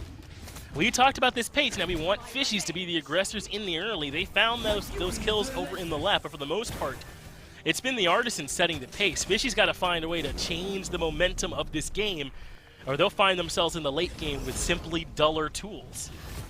But right now, the Thanatos at a 2-level deficit doesn't have a second relic, so doesn't have the beads. When he lands, he's immediately been getting taunted off by Ionic every single time. Whereas Scream, now level 12, does have the beads, can do just about anything that he wants with a little bit of safety and additional safety from the overhead kick, which means that Kierme's going to have to play much more safely. And when your Thanatos is forced in a position where he needs to play safe, it's not a very good feeling for the rest of your team. The Fishies suffering for this slower early game pace with their early game slated draft. Chronic, again, getting forced into a defensive position, uses the beads and gets soloed. This time around, Oceans, on the other hand, able to pick up one on a Pagon. That we couldn't see both at once. We got her kill and the solo kill over on right, but Pagon fell to the pressure here in mid. Looks like he gave up the beads, and that still was not enough to keep himself alive, even though Nathan lost his beads in the process as well. But here's the engagement in the mid. Ionic caught out by the stun. Well, it looks like just Ocean likes this engagement. Now the squad comes back in. The Soul Reap there, and up in the air goes Kierme. Oh! Find it juked out by Ionic, and now Scream should be able to find the easiest cleanup kill of his life. Ionic gets it with the Defender of Olympus. So a bit of a punish there for Kierme, who tried to follow up on great damage with the squad, but could not do it. That is a heartbreaker for Kierme. You need to hit those. Legitimately, ever watch any other sort of shooting game or something like that? You gotta hit those. Yeah, you need to. If Kierme is able to secure that kill on Ionic, he easily disengages. Defender of Olympus would not have slammed him for over half of his HP bar. He would have healed from finding the execute as well. Mans drops the kill, and had they even gotten that kill, Fishies likely would have been able to back up to the Gold Furies. Relentless One's sick of soloing Chronic and now wants to have his pressure on the left-hand side of the map. Needs some new blood. Sick of his diet, wants to eat something else. Nehu seems to be the target. Yeah, he's tired of drinking. He wants to chew as he comes to find Nehu here in mid. I don't think he wants to dive this tier 2 for it. Elects not to and backs up. But I think all the same, Nehu's knees were weak, palms sweaty, mom spaghetti as Rinjaru goes down. Nice. Pagon finds it there in mid, near that red buff, and this will be what they need to go for the Gold Furies. Pagon uses his transformation into the Robin to find a kill, but in comes Kierme from stage left to find a return kill. Meanwhile, Gold Fury in the sides of the Artisans. For some reason, Ionic and Scream trusting Stewart to do it on their own. Looks like the reason being that they easily can. Gold Fury goes down to the Artisans. Ionic and Scream can't find anything elsewhere, but they don't need anything elsewhere. Across the map, several kills, and the Fury puts them even further in control. Relentless One rotated to a duo side, attempted gank 2 minutes ago. Doesn't get it, rotates back towards mid, forces out Nehu, rotates back again, helps with a dive, finds the kill, backs up, gets Gold Fury. What's the other Soul Laner doing that entire time? Relentless One is allowed to do anything he wants on the map, and Chronic stole blue buff and damaged a tier 1 tower. This Sun Wukong either needs to follow the Guan Yu and make his presence known in the team fight or get more value on his side of the map. This time around does not do either of those things, so it nets the Sturdy Artisans a 4,000 gold lead. Unfortunate situation for them, especially considering it seems like that lead might balloon out a little bit further. Pyromancer started up, but Fishies have the numbers, 4 men on the right-hand side. They don't know that Sturdy Artisans have 2 hovering the left, so this could be an opportunity for them to maybe look for the Pyromancer pool themselves, but instead, Ocean's rotating back towards mid and losing out on half his HP. Yeah, Sunder committed from Relentless when they want this kill, but Pagon low already. He'll transform into the Robin, which does not provide the same safety that he wanted. Pagon picked Robin and paid for it, but Oceans will die as well. Mid for support still favoring the Fishies as Nehu looking to run, but Stewart has pulled out the scope. Kirmi falls as well, and even though they may have lost Pagon back at the start of this action, I don't think they're feeling too bad. Chronic running for his life. That's an ADC putting the damage in as Stewart finds a triple 4 for 1, and the Artisans yet again coming out on top. I thought the Fishies had a chance to do it after game 1, but things looking bleak here in game 3. Yeah, Stewart pulls out the scope. Knees weak of old age. The real Sim Shady can no longer stand up. The Fishies fall down. 12-5 is the slash line across the top. 5,000, maybe closer to 4,000. Don't do math on cast gold in favor of the Sturdy Artisans, and with Pyromancer still available because they elected not to go for it this last time around, are able to even balloon their lead even further. I think 17 minutes in, it's a little bit early, but this lead is so commanding. XP is so much in their favor. The Sturdy Artisans might as well regroup and force a fight on the Fire Giant. And the real reason I think this feels so bleak is not just the Sturdy Artisans won't back down, it's that they've got a better late-game draft, right? I mean, Athena Guan Yu is an almost uncontestable frontline duo, especially so good. when Relentless one able to get involved ahead of Chronic basically all game long. And I don't know, man, I kind of want Pagon to go back to turning into the Athena. I know you got that double kill with the Robin earlier, but like 2 Athena or 2 Guan Yu, that seems pretty good to me. No need to worry about the assassin pick when you've got this much damage on the comp. But hey, he's 3-3-1, level 17 ahead of Nehu. He can do what he likes. And Stewart takes to the sky, snipes all but the last one connects. Ocean taunted in by the Athena thought. You tell me you don't want more of that as Pagon gets the first kill. There's the aggression from Scream as he takes care of Nehu. Just like that, 2 picks go the way of the Artisans. And to speak to your point, Finch, Athena taunt, not just a fantastic CC, that does damage now, by the way. True. Athena is just that good. 3 damaging a bit 4 if you count the ultimate, but it's ridiculous how much value that Ionix has been able to find on this Athena so far, and I think it's only going to continue. It's only going to become better when these taunts are followed up by this late-game draft, and we are starting to slate our way to the late game. Chronic thinks about it, thinks about stepping forward, might look for the Jinku Bang. Steel has the safety of the ultimate, but this is that taunt's good. By the way. Yeah, that's a 0% success rate. I've done the math, well, and it ain't happening. Come on. Yeah, maybe it's possible. I don't know, bro. Artisans will have to be asleep at the wheel, is what I'd say. So there is a world where it could happen. They can't even get the tier 2 in left. Ranjaru and Kirmi looked for it, but Relentless one able to show up there and defend. So now the game gets even further out of control. 0.01. If I'll defer to my 2 on this one. Had a shot, but did not quite work out. 3 tier 2 towers standing on the side of the Fishies. That's 3 gold caches to be collected at the earliest leisure of the Sturdy Artisans because their siege is so incredibly strong. We thought Athena was good in a neutral team fight when the game simplifies and 5 members of the Fishies are standing inside of a tower or inside of a Phoenix. It's like shooting fish in a barrel, man. Athena dashes forward, and then it's usually going to find at least 2 people with the Confound, which should get you at least 2 beads or at least 2 kills, depending on the status of those relics and whether or not they are up. Sturdy Artisans seem like they're going to go ahead and start on the left-hand side and work their way over, likely because Primal Fury is spawning up, and they do want to pick that one up as well, while they still have 3 minutes left on this Fire Giant buff. But the Fishies do have the potential to split up the map a little bit. They don't need to dedicate any bodies to do so. Instead, have Nehu spawn his lizards wherever the Sturdy Artisans aren't, and have them push the lanes out and potentially take down some towers while you're on a hard defense. Outside of that, Oceans can create walls to keep people out, or it might not come up. Kirmi and Chronic still on the right-hand side.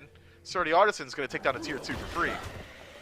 And the Fury simultaneously 2 ways to extend that gold lead even further out. Now approaching 9K in their favor. It looks like Relentless One and Scream going to continue pushing up towards that left side Phoenix. They can't do that alone, of course, so they'll back off.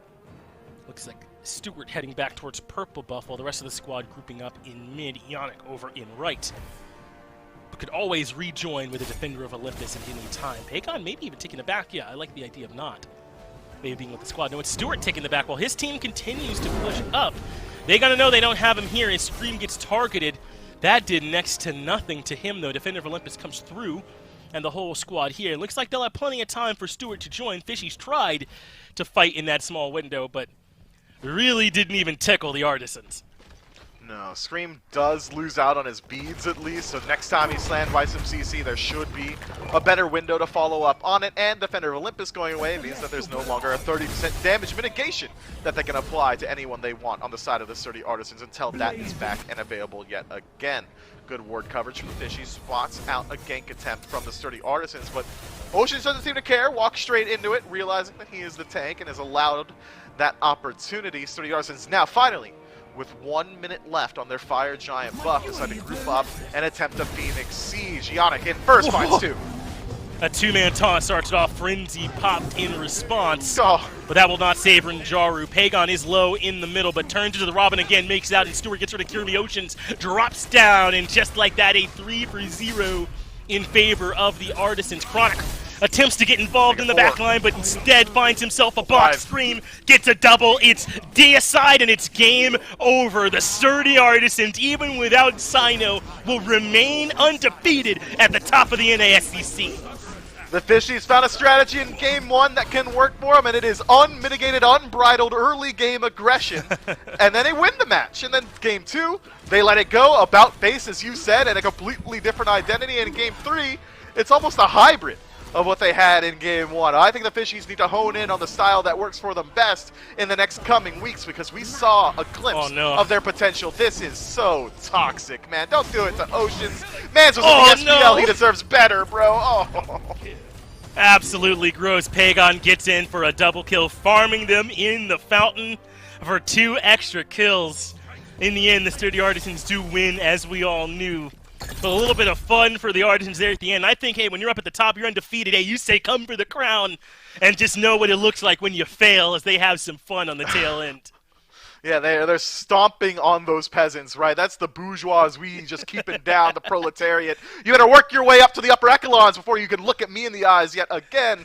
Spawn camping, though, guys. Come on, be a little bit nicer. Where's the sportsmanship down here in the SCC? It just doesn't exist.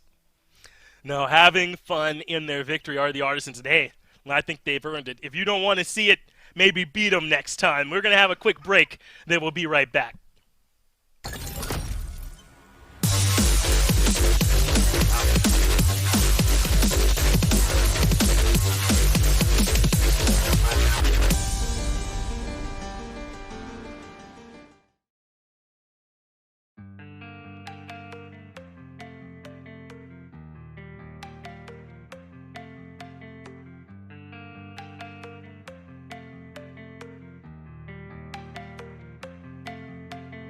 I'm on no fixer. I'm gon' ball no picker. Yeah, I ate those they live for. Talking on my back, go figure. Whole team eats fun spitter. Never was the one to go flicker. No face, no case, no picture. Full place, big stakes, my dinner. Flip that. Canal Street. Flip back. Last week. Old money. This week. New racks. Never buy 9 more. If I can't afford to gift wrap. Stunning in your foreign car. You keep buying rental tags.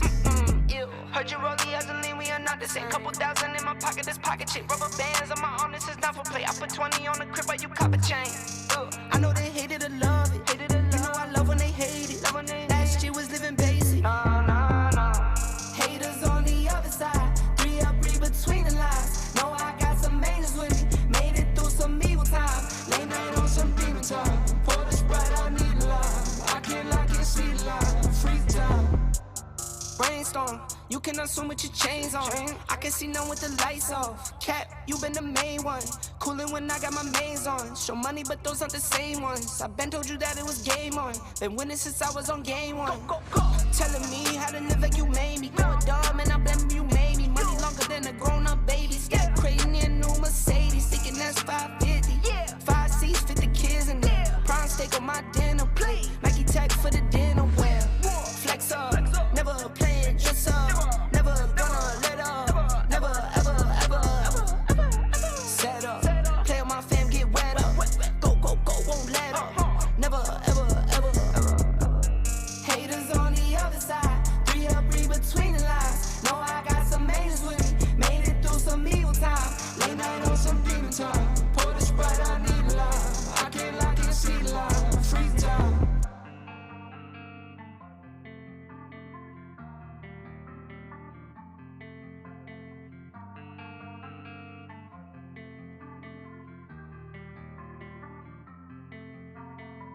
I don't know if I'm okay.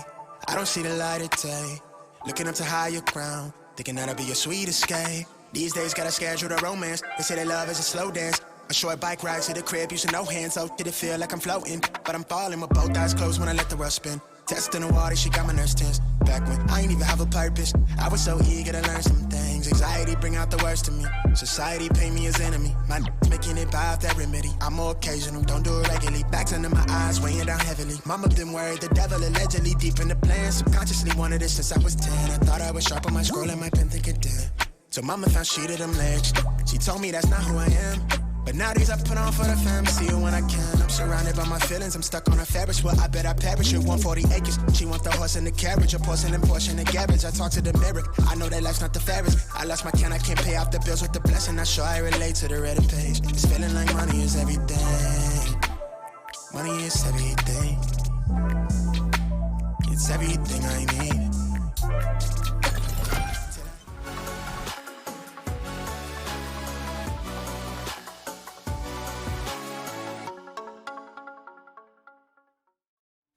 Well, the Fishies came to play today, but unfortunately not to the level required to take down the Sturdy Artisans, even without Sino. The Sturdy Artisans find the victory 2-1. And Gore, Game 3 is kind of the Sturdy Artisans we've seen throughout this whole phase. You give Yannick the Athena, you give Pagon this Morrigan, and let him go to work. I mean, yeah, you look at the set as a whole. Like, Game 1, close but favoring Fishies most of the game. Game 2, close but starting to favor the Sturdy Artisans most of the game.